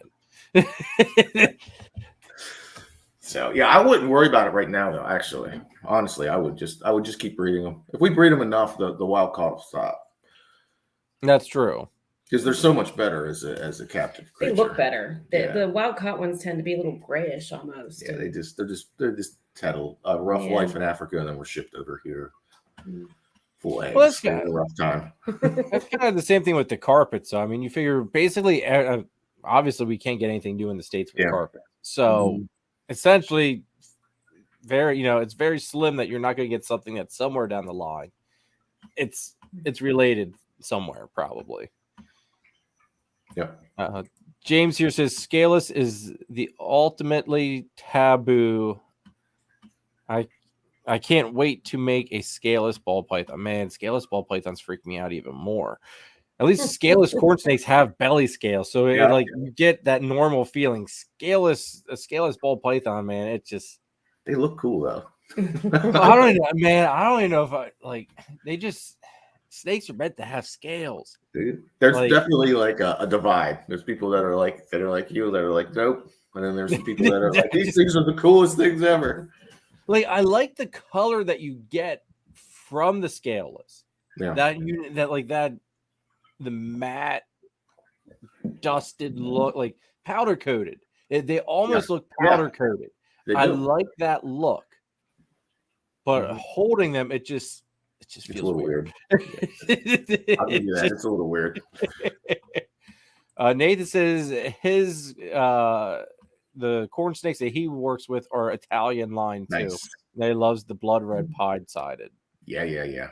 They're very cool. I'm excited to start working those. It'll be another probably 2 years for them producing anything. But Scott here wants to know, what are your thoughts on Credos? Crebos? I think he means Crebos, but I don't work with them. I don't know much about them. They look cool. That's about the only thing I know about them. So yeah, I work with a lot of stuff, but the stuff I don't work with, I don't know much about at all. I'm right there with you, dude. Like that's why, like I said, I love doing why I was excited about this live. I could get to learn about other aspects of the hobby and industry that I know nothing about. Jason says, I like Adrian's cool, chill vibe, but he's doing most of the talking. Let's hear about Crickitt's involvement with reptiles. What species will you get next? Well, my involvement is a little different now than it used to be. When we first moved into the house, he had a full-time job. I had a full-time job. And so we do some things together in the evenings, like snake waters and scrubbing the rat bins, things like that. But March now brings a new year for us where he is not going back to work anymore. He is now retired from lawnscapes and doing this full time. So throughout the winter, naturally, I don't do a whole lot because he always did it when he was off work. And now that this is his full-time job, he's kind of taking care of everything. So I do believe, though, this summer, once we have, a lot of little baby hatchlings up there, that most of his time is going to be in the hatchling room. So, of course, I'd step back in, help out, with wherever he needed or whatever, doing some water dishes. I usually do the adult room whenever he needs help. The hatchling room, it can be overwhelming. They're all little pencil cases. There's 450 little pencil cases. You get distracted for a second and you're like, oh, where did I stop? So I would always like put a pen in right there, trying to kind of keep my spot so I wouldn't lose where I was. But there's even more up there now. How many pencil cases do you think you have up there? I don't know. For babies. We're looking, might get around 1,000 hatchlings. I'm trying to get at least have 800-900. That's a lot of little bins. That's a lot of little bins. Oh my God. That's yeah. So mostly I go to shows and help, with the sales and allow him to be able to wander off and go buy more snakes. Yeah. She helps a lot. Don't let her fool you. I'm going to go upstairs and I'm going to bring my wife down. I need you to go and repeat all of that for her. Or maybe I'll just clip it, or after we're done here, I'll go back and find this. Like, here, honey, listen to this section, please. Yeah. It really depends on where he's going to be at this year, because right now it's manageable. We're on the low end of what we have left to sell, and it's winter time. So the first section just came up from brumation, and then he just put second set down to brumate for the next couple months. So not all the adults are up here right now. Once they all come up here, it could be a different story. Then, of course, once we have all the hatchlings this summer, I assume it's going to get a little more hectic than we're mentally prepared for right now, just because it'll be more than it was last year. But that's growing a business. And yeah, absolutely. Yeah. What species do you guys want to add next? He's really working with the house snakes right now. That's kind of where his attention is at. Yeah, I'm trying to. You can't find them. They're hard to find. You can find like albinos and stuff like that, and that's about it. So I'm trying to get some of the locality stuff, like reds, greens. I was just talking to somebody about a leucistic. I don't know if that's going to happen. Apparently that's very new. Very expensive too. I don't know about that one. Very expensive. But that's the one that just started. So I think that's the one we're going to try to keep with for a little bit, see what we can find in that species. Yeah. I think the house snake's going to be I think they're going to have a little run. They're small. They got morphs. Like, they're starting to get popular. There's not everybody's breeding them, so we can. Are they kind of like fast and speedy little things, or are they kind of mellow, just kind of go with the flow type of snake? They're tiny when they hatch out to start. Like, they're really very tiny. They're tiny, and they're fast when they're little. That's the only downfall. They kind of have that corn snake thing where the hatchlings are a little quick. Okay. But once they're adults, they slow down. They're easy handlers. They generally stay pretty small too, so we think that's another reason why those might be something that a lot of people want, a smaller snake for those people who can't have a whole room for snakes and have to keep things in a small little apartment. Yeah, and they're very easy to keep. They're about the easiest. They're like I joke around with the African corn snake. They're so easy to keep. Like just a little bit of humidity and a little bit of heat, and just throw them out. So they're fine. Yeah, he did do milk snakes for a while. Yeah, I did milk snakes. I did California king snakes. I didn't like the California kings. That was all right. Why? Okay, I asked because I have been, for whatever reason, I have this exantic obsession. So a California king snake fits direct with the black and white in my mind. I haven't dropped the hammer yet. I don't know what was up with the ones that we had and hatched out and stuff, but they did this thing called propeller tail where they just spun their tail and shit the whole time. So it was like, why can't you just chill? And then trying to just do anything with them, they're like all over the place. Like, just calm down. Did they ever just try to eat you for no reason? Because I've heard a lot of people saying about that, on how they decided that just out of nowhere that they want to try to eat you. Oh yeah, especially a breeding female. Oh, you know how ball pythons get when they're on the food. They're breeding. They're on it. You throw it in there. You can't even close it. These come shooting out at you. I was at one point that one female I had. I was at one point throwing. I had a hook and I would open up the tub. I'd pull the tub and I would throw pitch it a mouse or a rat at her and Mm-hmm. Yeah. I got another, and I, of course, last year picked up another pair. I was like, oh, these will be different. No, they won't. I don't know why the Florida Kings just seem a little bit more docile. They're brighter colors, so I generally veer towards them myself. Yeah, they're definitely not a nicer. They'll still do king snake things, but they have little brainy heads too, which is kind of cool. Yeah, Callies don't have that. That's good to like. I like hearing all these things because I'm one of those guys that before I get into it, I like hearing other people that have hands-on experience, and everybody has said basically exactly what you've said. So I don't know if I want to get a Cal King anymore because I don't mind getting bit. Okay, bit bites, whatever. That kind of goes hand in hand with baby carpets. That biting, getting bit doesn't affect me anymore. However, getting crapped on for no reason, this propulsion of crap apparently that they like to do for you guys, that does not sound enjoyable. I don't know if I want to dive into these things now. They're definitely a snake person snake. That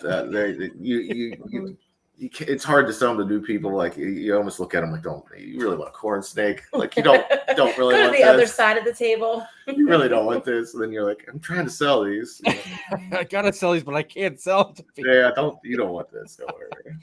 See, it's funny. Like I remember when I went to get my first snake, I did end up with the ball python, but the guy was trying to sell me on a Cal King, and it was one of the best pet snakes under the sun. They could do no wrong, and here he was setting me up to be devoured. Now, if you had one, I would imagine like if you had like one and it was like maybe like a male and it didn't have snakes around it and stuff, like it probably would be a decent pet. If there's a lot of qualifications to be in the snake room. Yeah, you should just babysit one for a while, see how you feel. I was gonna say maybe that maybe that's what I gotta do. I'll I like to babysit. Go around. Can I babysit your Cal King just for like 2 weeks, maybe a month, see how I feel about it? I'll send you a couple of babies here in a couple of years. Let's try them out for a little bit. Yeah, here's the training wheel. See how you do. Scott wants to know: do you work with Redley Eye? Ridley I Eye. don't even know what that is. I am not a Latin name person. I don't think I do. No. I think Scott's just trying to be smart. Come on, Scott. Come on. I need common names. I'm not that smart. Don't let Scott fool you. He's not that smart either. I love you, Scott. Adam, what's up, bro? Good to see you. Everybody, Tuesday nights, go check out Proper Royals live.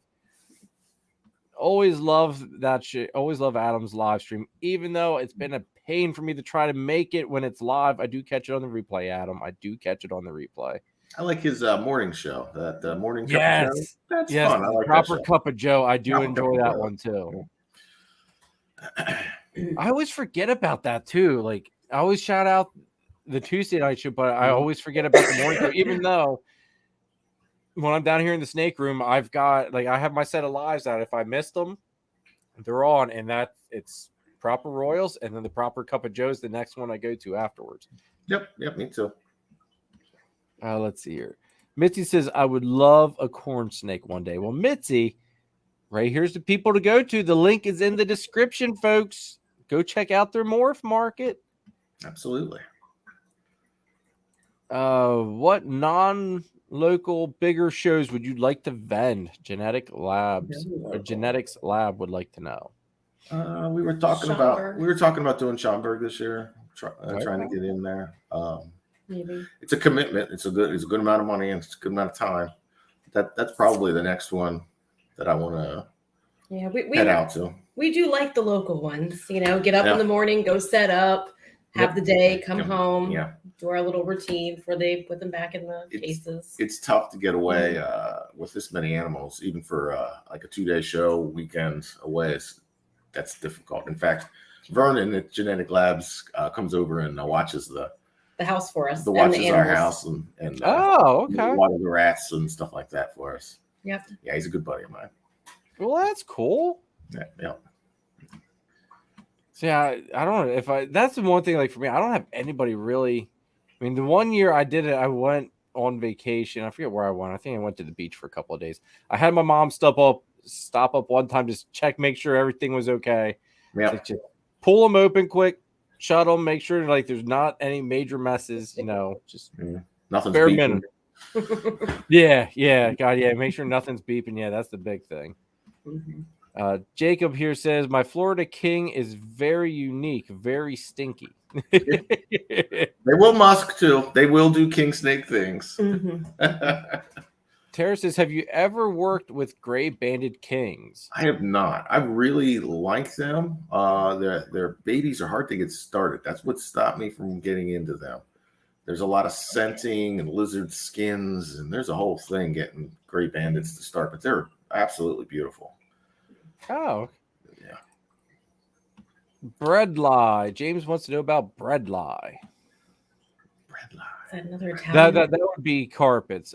James, if you're talking with me, I do just the jungles. I don't do any other locales or anything like that. Just jungles. Just the jungles. Mike says cave beauty snake. That would be a good new one. Yeah, they're awesome. I was just checking those out the other day. Somebody had them on Facebook, I believe. Okay. Yeah. Adam says Jeremy doesn't know it, but he's going to be on soon. Dude, hey, you send me the message, man, and I will cut the time slot out and I will come on because I always enjoy shooting the shit with you, bro. Always a good time hanging out with you. And actually, this is a perfect segue into it. Let me get my calendar out so that way I don't tell everybody the wrong date. For anybody that would be interested in coming out to what has been deemed to be called Wharf Stock, I did not pick the name. It got dubbed that, and it's just kind of stuck and stayed. The date for Wharf Stock, which is the breeder barbecue, is July 6th. So what my thoughts are, I was originally going to have it catered. And I got to thinking, my wife and I did a big thing for our little guy's first birthday where we just did a couple big hunks of pork, did some pork barbecue. Figured if we did a pork barbecue still, eliminates me from having to run the grill and everything. But do still have everybody brings a dish, that it doesn't have to be a lot. Everybody just bring a small dish. And I was going to do like a $10 ticket fee just to help pay for some of the odds and ends that I have to go through, the porta potties, all that stuff. And then whatever is left from the ticket sales, I'll donate to US Arc. So I thought that was a great way. We all get to hang out, and the remainder of what expenses it costs to throw, or not even all the expenses, because I don't mind donating, obviously, my time and some of my money into throwing this whole thing. But I thought it was be a good way to, donate to a good cause, because let's face it, without US Arc, we're kind of all screwed. Absolutely. Just renewed my membership the other day. And bought several new shirts. Yes, they were running a little special on shirts. So. Oh, that's right. They were running special on shirts. Yeah. I forgot about that. But yeah, so July 6th, Adam, we will have to talk on how we get you out here, because after the last one, I don't think I can go without live entertainment. Apparently, we set a standard, and you are part of the standard, sir. You and Phil on the guitars. So, nice. If you guys want to come, let me know. Like Absolutely. I said, everybody, I'm gonna do like a $10 per ticket thing. We'll see how. I don't know how many people will come, but it'll also be a good way to let me know how many people are coming. Because last time I didn't do a sign-in sheet or anything like that. It's just kind of a, hey, come and whatever. I'm just curious as to how many people do come, because there's a lot of people here. But there will be no snake room tours unless you show up early before the barbecue, guys, because I'm not missing out on the fun this time. Last time I spent I spent so much time down in here and missed the whole barbecue and everybody hanging out. It sucked. We did the same thing. We had a Labor Day party once, and I couldn't find him the whole time. Yeah, he was in the snake room to give a tour after tour after tour. It was a little annoying. It really was. But and Chris says, "Are kids free?" Chris, Kids are $20 a ticket. There you go. No, kids are free, Chris. Come on now. Jiminy Crickets. I mean, how much is Lincoln or how much is Lincoln or Miles going to eat, man? I mean, they're going to be out playing with Hadley and Hudson. They're not going to be eating anyway. Shit. Let's see here. Benji says, if you want some live music entertainment, feel free to hit me up, Jeremy. I'll sing you some songs if you want to hook me up with StreamYard tour video. That would be interesting to even try to make that happen. What? Maybe we could do something like that, Benji. We'll have to see, dude. Scott says, we got to pay to see you now. What the hell? Scott, you have no room to talk because you're in the group chat and you're not even a channel member, sir. Scott, he also hasn't been on the show yet. He's hurt. His feelings are hurt. I'm sorry, Scott.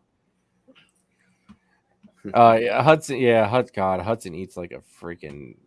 That boy doesn't stop eating, man. I tell you what, kid's already basically he's bigger than most toddlers. Like, yeah. Nice. He's a beast. Anyway, what did I want to get in? Oh, the husband-wife team. Mm-hmm. Everybody seems, from how I've talked with so actually, hold on. Let's run let's run the rest of the channel sponsors, and we'll dive into that because this topic is gonna run a little while, I think. Okay. Let's say thanks to the last set of sponsors for tonight's live. Can't find that missing piece of your breeding project? Hit up Triforce Morphs. They've been in the industry for 10 years and counting. They're working heavily with clown pieds, hypo clowns, hypopides, along with lace, citron, and the Matter project. Can't let out the fact that they have crested geckos as well. Trust, respect, and integrity. That's the Triforce way. Are you ready to take it to the next level? Then check out DTMG Pythons. Danny is best known for his awesome clown ball python projects. This year's focus is Confusion, Hurricane, and Disco Inferno clowns. He also specializes in high-end crested gecko morphs such as Exantic, Lily White, and Exantic Lily Whites, along with the Deadpool line of gargoyle geckos. Check out his morph market and Instagram, DTMG Pythons. Just buy it. Lucas Landon Royals produces some truly high-caliber snakes. Kai has been breeding ball pythons for 6 seasons and counting. He's working toward multi-recessive combos such as DG Clown, Hypo Clown Pied, Sunset Candy Pied, and DG Exantic Pied. He's working with several other species of snakes, but next year he's going to start breeding Boa Imperators, and he also has a small group of super dwarf retics. So be on the lookout for some super dwarf cow retics. Become a royal at Lucas Landon Royals. If you want to use the best reptile record keeping and tracking software on the market today, scan the QR code or click our partnership link in the description down below for a free 30-day trial of Husbandry Pro. I promise you will not regret it. Give Husbandry Pro a shot, folks. Click that affiliate link in the description down below, guys. Or go back, scan that QR code. It'll do the same thing. Jason says, I like these guys, Jeremy. Adrian and Crickitt have good energy. Can you tell? Now, let's see some file snakes. I don't know if they feel like doing steps here. I mean, it looks like you can grab one if you want. Grab the male. I'll grab a little one, actually. They're right above the adults. Got some hold back, some smaller ones. Oh, okay. So while Crickitt's going to getting that, how does go over the system you guys have for the husband-wife team? Because I think that's something that a lot of people don't realize is so beneficial. Well, I don't know how I would do it without, especially shows. Like I can't imagine doing a show by myself. That would be quite an ordeal.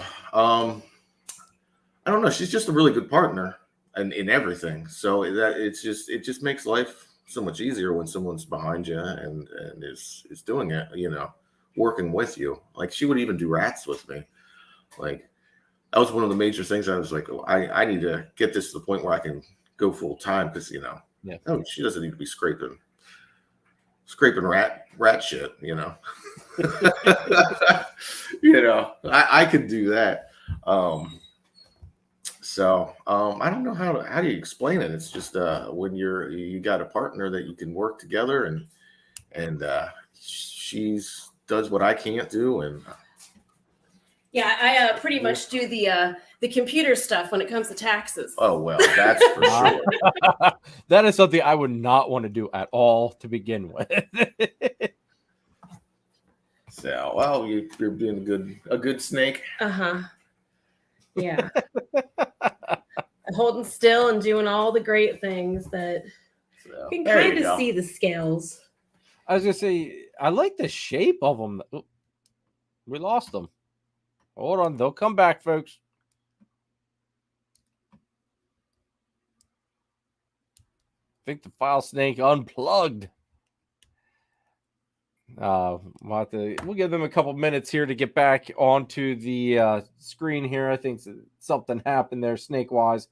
I do want to say, folks, next weekend, next Sunday, the 10th, we have another live auction here on the channel, sponsor auction with Danny from DTMG Pythons. So make sure you guys don't miss it because the last one got a little crazy. You never know what's going to happen. All right. Adrian and Crickitt are back from the file snake unplugging. Snake did it. Yeah, sorry, guys. Must everywhere too, might I add. Oh, jeez. Yeah. We missed it all. So, but calm down in the meantime as well. Yeah, I was gonna say this is a totally different snake now. Yeah. Just needed a second. They don't, you know how it is. You can't handle all your snakes, so they get a little squirrely at first. Yeah. Plus, it seems like once they're out and they realize, okay, like I really can't go anywhere. It seems like they mellow out real quick. Realize. Now, what color is that? I'm partially colorblind, so right now I'm seeing like purple. No, that's terrible. That makes it worse. It's purplish. The skin behind the scales is a pink purple hue to it. If you can see a little better, the scales are actually close to black. When they're babies, they look black. Mm-hmm. And then as they gain size, their scales start to separate. So you'll actually see skin in between the scales. It's not like a regular snake. And they're raised or keeled scale. Mm-hmm. So they're rough. Hognoses are too, but these are extra rough. And then they're kind of like a triangle shape too. Like a file, like the old metal files like back in the day. Yep. Mm-hmm. Yep. So, and then their bellies are kind of this weird, kind of pinkish, iridescent color. I see. That's a really unique color for a belly too. Yeah. I guess if you're maybe it's like a purpley charcoal color for the actual color. Yeah, that's good. That's a good description. Very good. Yeah, that's really cool. I'm gonna have to hopefully you guys maybe have one at Gettysburg or something. I can check it out in person. Not this one. I should have them by the July one though. Okay, I got I'll eggs check them out there. Yeah, I got eggs incubating. Eggs. Mm-hmm. X100 gang says, I just got a corn snake from you yesterday at the Expo. Awesome. Awesome. Thanks, that was probably the Ultra Melandry because I only sold one hatchling. So that's probably Kai says you're being attacked by the snake. Everything's under control now. We got it under control now. That's just chilling. It's just sitting there. We're all good now. Patricia, what's up? Thanks for tuning in. Kai says this time Danny will go number 2 in the sink. Don't give him ideas, Kai. Do not give him ideas. X100 also says, Adrian, thanks for my first snake. You're very welcome. Thank you. Jason wants to know, do they fire up and down like black house snakes do at night? So they'll be dark, black, and then lighter sometimes? Yeah, I guess they do a little. I never really thought about it, but they kind of do. Yeah, they definitely have different looks to them depending on what time of the day you're looking at them. So for sure. I wouldn't say as much as house snakes. House snakes will really fire up and down. They're almost like geckos that way. Okay. Yeah, they're pretty interesting. They can really do a pretty significant color change. See, it was a GHI Mojave that would do that. I never saw like a ball python able to completely have color swings like that thing did. It was nuts. It would be really black one day, and the next day the head would be completely blushed, and it would almost be like this charcoal gray. Really freaking on how it was able to do that in a short time. I never knew ball pythons could do that. Me and my friend Vernon from Genetics Labs noticed that mahogany Mojaves do that. The Suma Mojave and the mahogany Mojave. And they'll do it like from night to day. They'll change color. They get that frosted look at night. Okay. And that's a good way to describe it. Yeah, it's kind of like a slightly frosted look. Yeah. That's a good way to describe it. Yeah. TJ, what's up? Good to see you, girl. What were you gonna say, Adrian? Sorry. Oh, and then when they're going through their cycling and everything for breeding, it gets more and more intense. We got pictures of a Suma Mojave that is like it's white. It's crazy. It's like white. It's interesting. I haven't seen it with any other morph or combo. Okay. Yeah, it's kind of interesting how they do that. Now, what out of all the species that you're working with, what do you think? Actually, hold on. Before we dive into that, I'm going to go back to the husband-wife team here real quick. Have both of you realized, noticed, or anything on how maybe one of you deals better with a certain type of customer and the other is better with another type of customer? He's definitely better with the breeders because they have the more high-tech questions. The genetic stuff is not my forte. You know, I don't mind scooping the poop, changing the water dishes.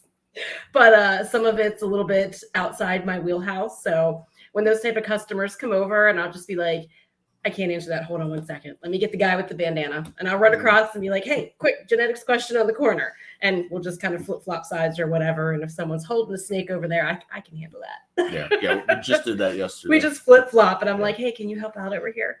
Okay. See, the reason I ask is I was talking with Nathan, and him and his wife are like an awesome husband-wife duo with how they vend. And he had said that they have noticed that he does really good with sales on one type of customer, and his wife Sharon does amazing sealing. I hate to say sealing the deal, but with selling snakes to another type of customer. And I wasn't sure if that was something that you guys have noticed. Excuse me, with how you get with your team, or I guess so, or not. I guess so. You're probably more suited to the pet. I'm pet always kids. Looking, what projects are you working, that kind of thing, because breeders are just easier to sell to, for sure. I guess. Yeah, they're a captive audience. I like to get the moms comfortable. Yeah, like, I don't know why, people. Especially whenever the kids up and they're like, oh, I really want this. My mom won't let me. And they look at her and she's like, oh. And I'm like, why don't you come over here and look at these hognoses? They're not like anything you've ever seen in a movie. Nobody's ever been attacked by a hognose on screen, especially these bright albino ones. So I can usually get the moms to be like, oh, they stay small. Oh, maybe that's not too bad, See, I think that, like I told you guys backstage, I am jealous of these husband-wife teams, because one, it gives you a break, and it gives you both a break to get away from the table for a little bit. It's nice to be able to walk around, stretch your legs, just decompress a little bit. But it's also because some people sell better to other groups. And, you guys just said on how it basically the same thing for you guys. I think that's a very valuable asset from the business perspective. Like, absolutely. For the most part, what my help is Dom. I love my son. I do. Everybody knows how much I love my son. I take him to a show to help me. You guys probably saw him at Gettysburg. 9 times out of 10, he's like this. And he's sleeping. 9 times out of 10. If you mention food, he'll wake up. That's bad. So it's solely on me, and I try, like, I don't know where exactly I fit in as to who I sell better to, because I'm trying to basically cover the field on both aspects. Right. And, it makes it a little bit harder. So I think it's really nice when you can have that person that, is a little bit better with talking to, say, the more the pet people or the breeders. Like, I think that's a very, very valuable asset from the business perspective. For sure. Yeah. Nathan says exactly. Sharon does way better with moms and kids for sure. Yeah, that makes sense. Yeah, we've had some conversations over the last 2 years, especially this year and last year. Some of the shows are starting to double up. And we've had some conversations about splitting up at different times, and like him go to Oaks, me go to Gettysburg, something like that, or vice versa. But I keep saying, no, you can't leave me yet. Because there's at least one time per show that I'm like, let's ask the guy in the bandana. And if he's not there, I think if you would do that, I think that it would maybe not, and maybe I'm wrong, but maybe that the shows wouldn't be as fun for you guys then too. They definitely wouldn't be. Because you guys, I'm sure, have to feed off of each other's energy. You've been a team for this long. I think that splitting up would be, I don't want to say catastrophic, but it would be noticeable that one or you both might even be more stressed without the other one there to help, flip flop around and all that stuff. It was odd with yesterday, like I had said before, about how busy we were. We were on opposite sides for so long that I was like, wow, I didn't even see you. Yeah. So it was lunchtime and I'm like, hey, how's it going? Yeah. So, but just still having that person there, knowing that if I do need to leave, I can be like, hey, I got to run real quick, Yep. So I keep hoping one of these days Kara will want to come with me, and I know she won't. She did say the one show she said, well, how about if me and the kids come with you to vend? I'm like, yeah, no. Yeah. I'll be good. Thanks. Love you. I'm out. See ya. So, I've got enough stress. I don't need stress with the kids, like getting into everything. And yeah, that just wouldn't be pleasant. Nathan says, definitely don't want Dom handling lunch for the team. Yeah, that's a poor Nathan. He never got his pizza except for like 2 slices after Dom was in charge of it. Poor Nathan. TJ says that kid is awesome though. He is. He definitely brings a different light to the party, that's for sure, when he's awake.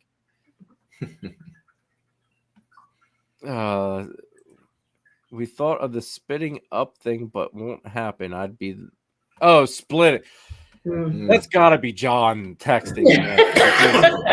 Freaking Christine is good with her messaging, but John, however, you need a decoder for when he's talking. Splitting up. Yeah, I think splitting. I don't know. If you've got that team and that support system, I wouldn't do it. I think that's very.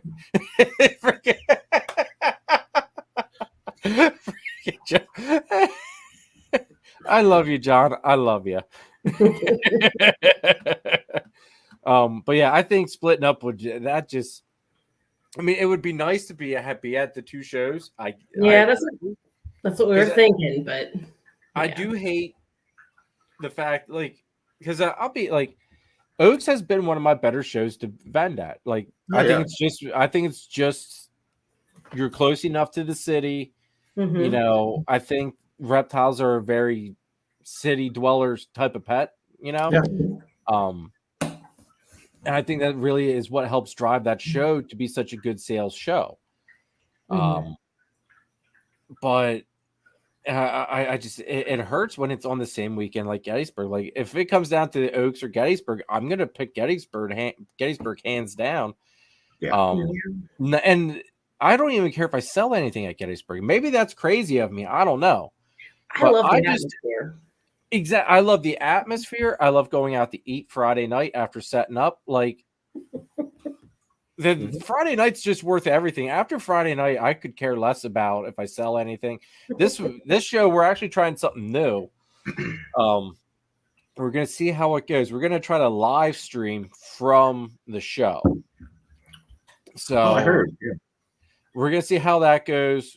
Kind of a trial run since I've only got like, I don't know, 8 animals for sale. Chances are my sales are going to be very slow to begin with anyway. So we're going to give it a shot, see if Gina's hotspot can handle streaming as it is. And I don't know. We'll see how it goes. Maybe do a couple live interviews throughout the show if people get a chance where they can free up. Like you guys, get one of you to come over and chat for a little bit. Come over and say hello. But it's a little venture. It was actually Joe's idea, which I had thought about it before, and it's just like I don't know how I'm going to do it with, being there normally by myself. Yeah, I'm going to try to get Dom to come with me, but if that, like I said, I've only got like 8 animals for sale. If I miss out on a sale, shucks. Yeah, it's a tough time of year. I'm running out too. Well, that's the thing. It's like, and we were talking about this before too, in the PA group chat, or maybe it was Friday night. I can't remember. Like right now, it's like the bottom of the barrel that you're scraping essentially, unless you have clutches hatching like year long, which like you said, you had a clutch hatch there December, January. I had a nice clutch hatch December, January, or in December. So those babies are now, they're ready to rock and roll. So I will have some very nice looking Xanthic stuff, folks.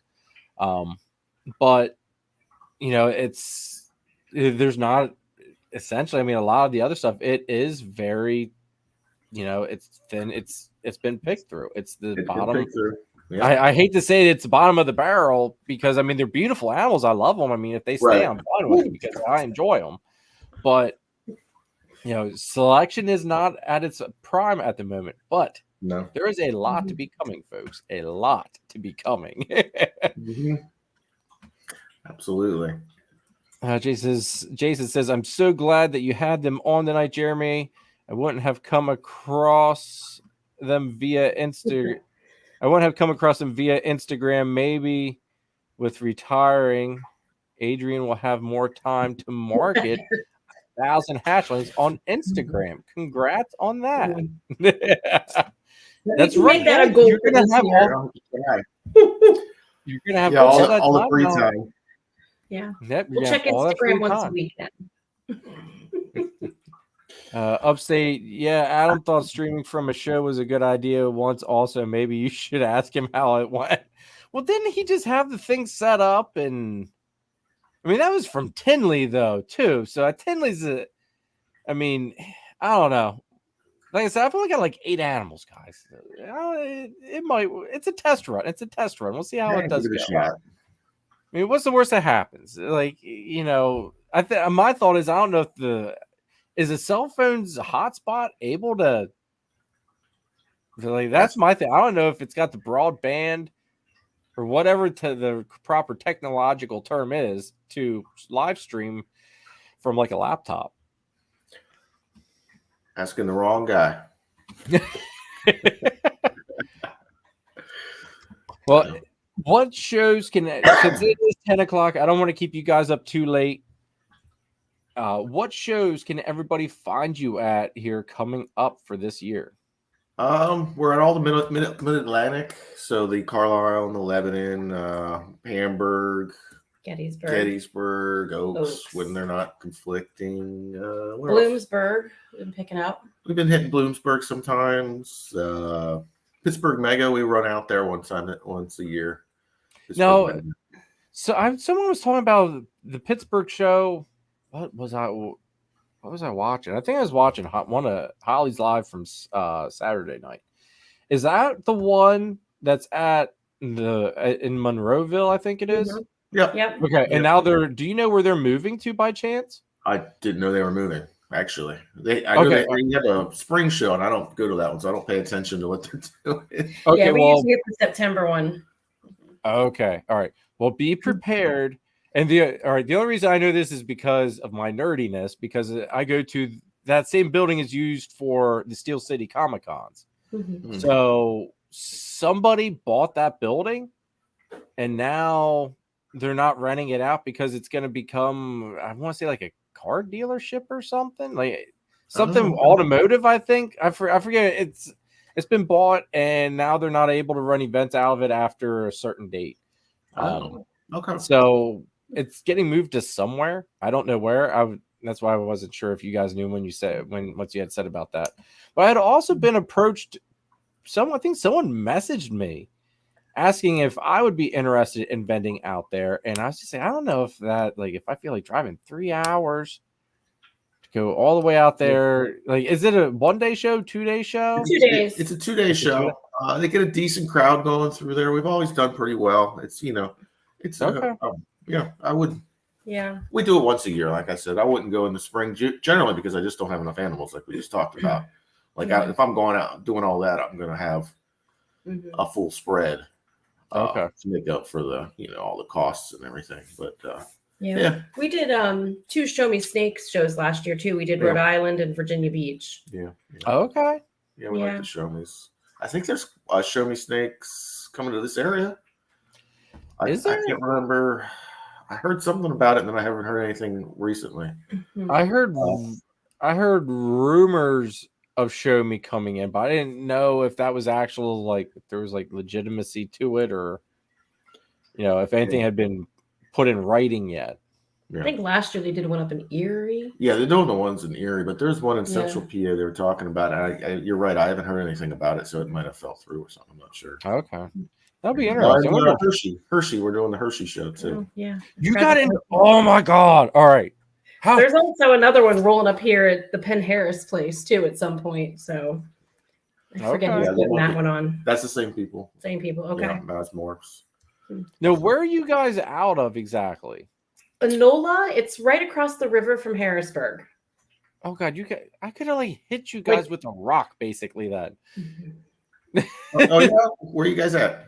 I'm like right between Columbia and Mount Joy. Oh, okay. Yeah, real so close. like literally like diagonal from the river from you guys. Yeah. That's funny. But no, I'm so jealous you got into the Hershey show because that's literally like 20 minutes away. And I tried to get in and like, nope, we're booked. I'm sorry. It's like, no, that was the last show. I don't know if they go to a different building, so it's bigger. They did. They got a building, a much bigger building, because the first one was we weren't in the first one because it was so small, and it was from what I hear, it was a little bit of a fiasco with the amount of people. They got a really large crowd in a really small building, so they got a much bigger building now. Maybe I'll have to get a hold of them again and see if hit them up. Hershey is like right there. Like, I feel like I need to really start hitting, like, because the York shows 20 minutes away. Yeah. Lebanon shows like 20. Like literally, I'm such like where I'm at. It's such a good location because like Oaks is like an hour. Gettysburg is an hour. Reptile in Maryland is an hour. You've got York. You have now Hershey, and like I said, Lebanon, and they're like everything's with like 20 minutes to an hour drive. It's like perfect spot. And the only ones I do are the ones that are an hour away, like because I don't have the inventory to cover worth the while of going to the other ones yet. Right. Yeah, you got to get up to a certain point where you're making enough babies to start signing up for more shows, and it takes a while. Like to have the constant amount of babies, it takes time to do all this. So it does. Yeah, it's definitely not a sprint. I know. I'll have 2 clutches of carpets this year. So there's, I mean, God, that's like almost 2 ARS. Well, that is 2 ARS displays just in carpets. And then I think I'm looking at like roughly close to 20 ball python clutches. So nice. There's going to be a lot of stuff pumping out this year. It's going to be crazy. I already warned Kara. I was like, it's like, I might be having to pick up some extra shows this year. It's going to be a little bit crazier than it has been the past couple of years. So I'm looking forward to it, though. Awesome. But everybody, we're going to wrap it up. Adrian Crickitt, thank you so much. I had a blast today. I honestly, truly mean that. I always love hearing from local breeders and also getting to talk about other species. Because I feel as though sometimes we all get tired of the ball pythons, maybe a little bit. It's nice to freshen things up a little bit, talk some other species. As I mentioned before, everybody, make sure you guys are here next Sunday, live auction with Danny from DTMG Pythons. It is going to be, who knows what it's going to be like, folks. I mean, the last one, Danny got into the holdback rack and it just went crazy from there. I mean, make sure you guys do not miss it, because once that train leaves, sometimes there's just no pull and stopping that, putting the brakes on it. But definitely looking forward to it. Danny's got some killer stuff. I have no idea what he even has up for the auction block, but it's probably some good stuff, because he does have some crested geckos as well. James, since you're saying crested gecko time, he does have some crested geckos there. So definitely going to be a good time. Gabby says, can't wait to see you all at Gettysburg. Yes, do not forget, guys, March 23rd, Gettysburg Reptile Expo LLC. Be there. Don't miss it. I know I've there's been a couple of people message me saying that they're making some hellacious to come out, even basically just to come out and say hi to me. So it's kind of a really cool feeling.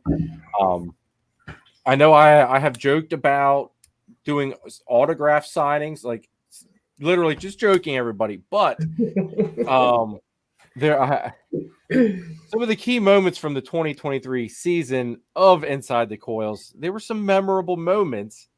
And there will be a new set of prints for. I'm only going to print out a select few, maybe like 6 of them, of another memorable moment of Inside the Coils. It includes one guy from our local group that will be at Gettysburg, so you guys can all shame him a little bit. But I just, as a funny haha gag gift, like there's no money involved for it. I just do it for the fun of it. But I'm gonna autograph it. I'm gonna see if I can't get him to autograph it as well, and hand some of them out to some people. So definitely make sure you guys come over, see if you can't snag one, because who knows? It's stupid, funny, haha fun. I don't know. You guys gotta have fun with this kind of stuff sometimes. But everybody, that's going to be it for tonight. I think this week's video, folks, normally it always drops on Wednesday. Going to make it drop on Thursday, because we've got a new pickups coming in Wednesday. So we're going to do an unboxing, and you guys will get to see what came in on Thursday. So video is going to be a day late. Hopefully YouTube doesn't put me in the corner for screwing up my algorithm, because we all know how their algorithm is super freaking picky for some dumb reason. But again, guys, greatly enjoy you guys joining me tonight. Everybody in the chat, thank you for all the love and support. Also want to thank Jason Brown again for the $10 super chat. Greatly appreciate it, and it was great seeing you in the chat tonight. Everybody, have an awesome week. Like I said, greatly appreciate all the love and support. I will catch you next week live for the auction. See ya.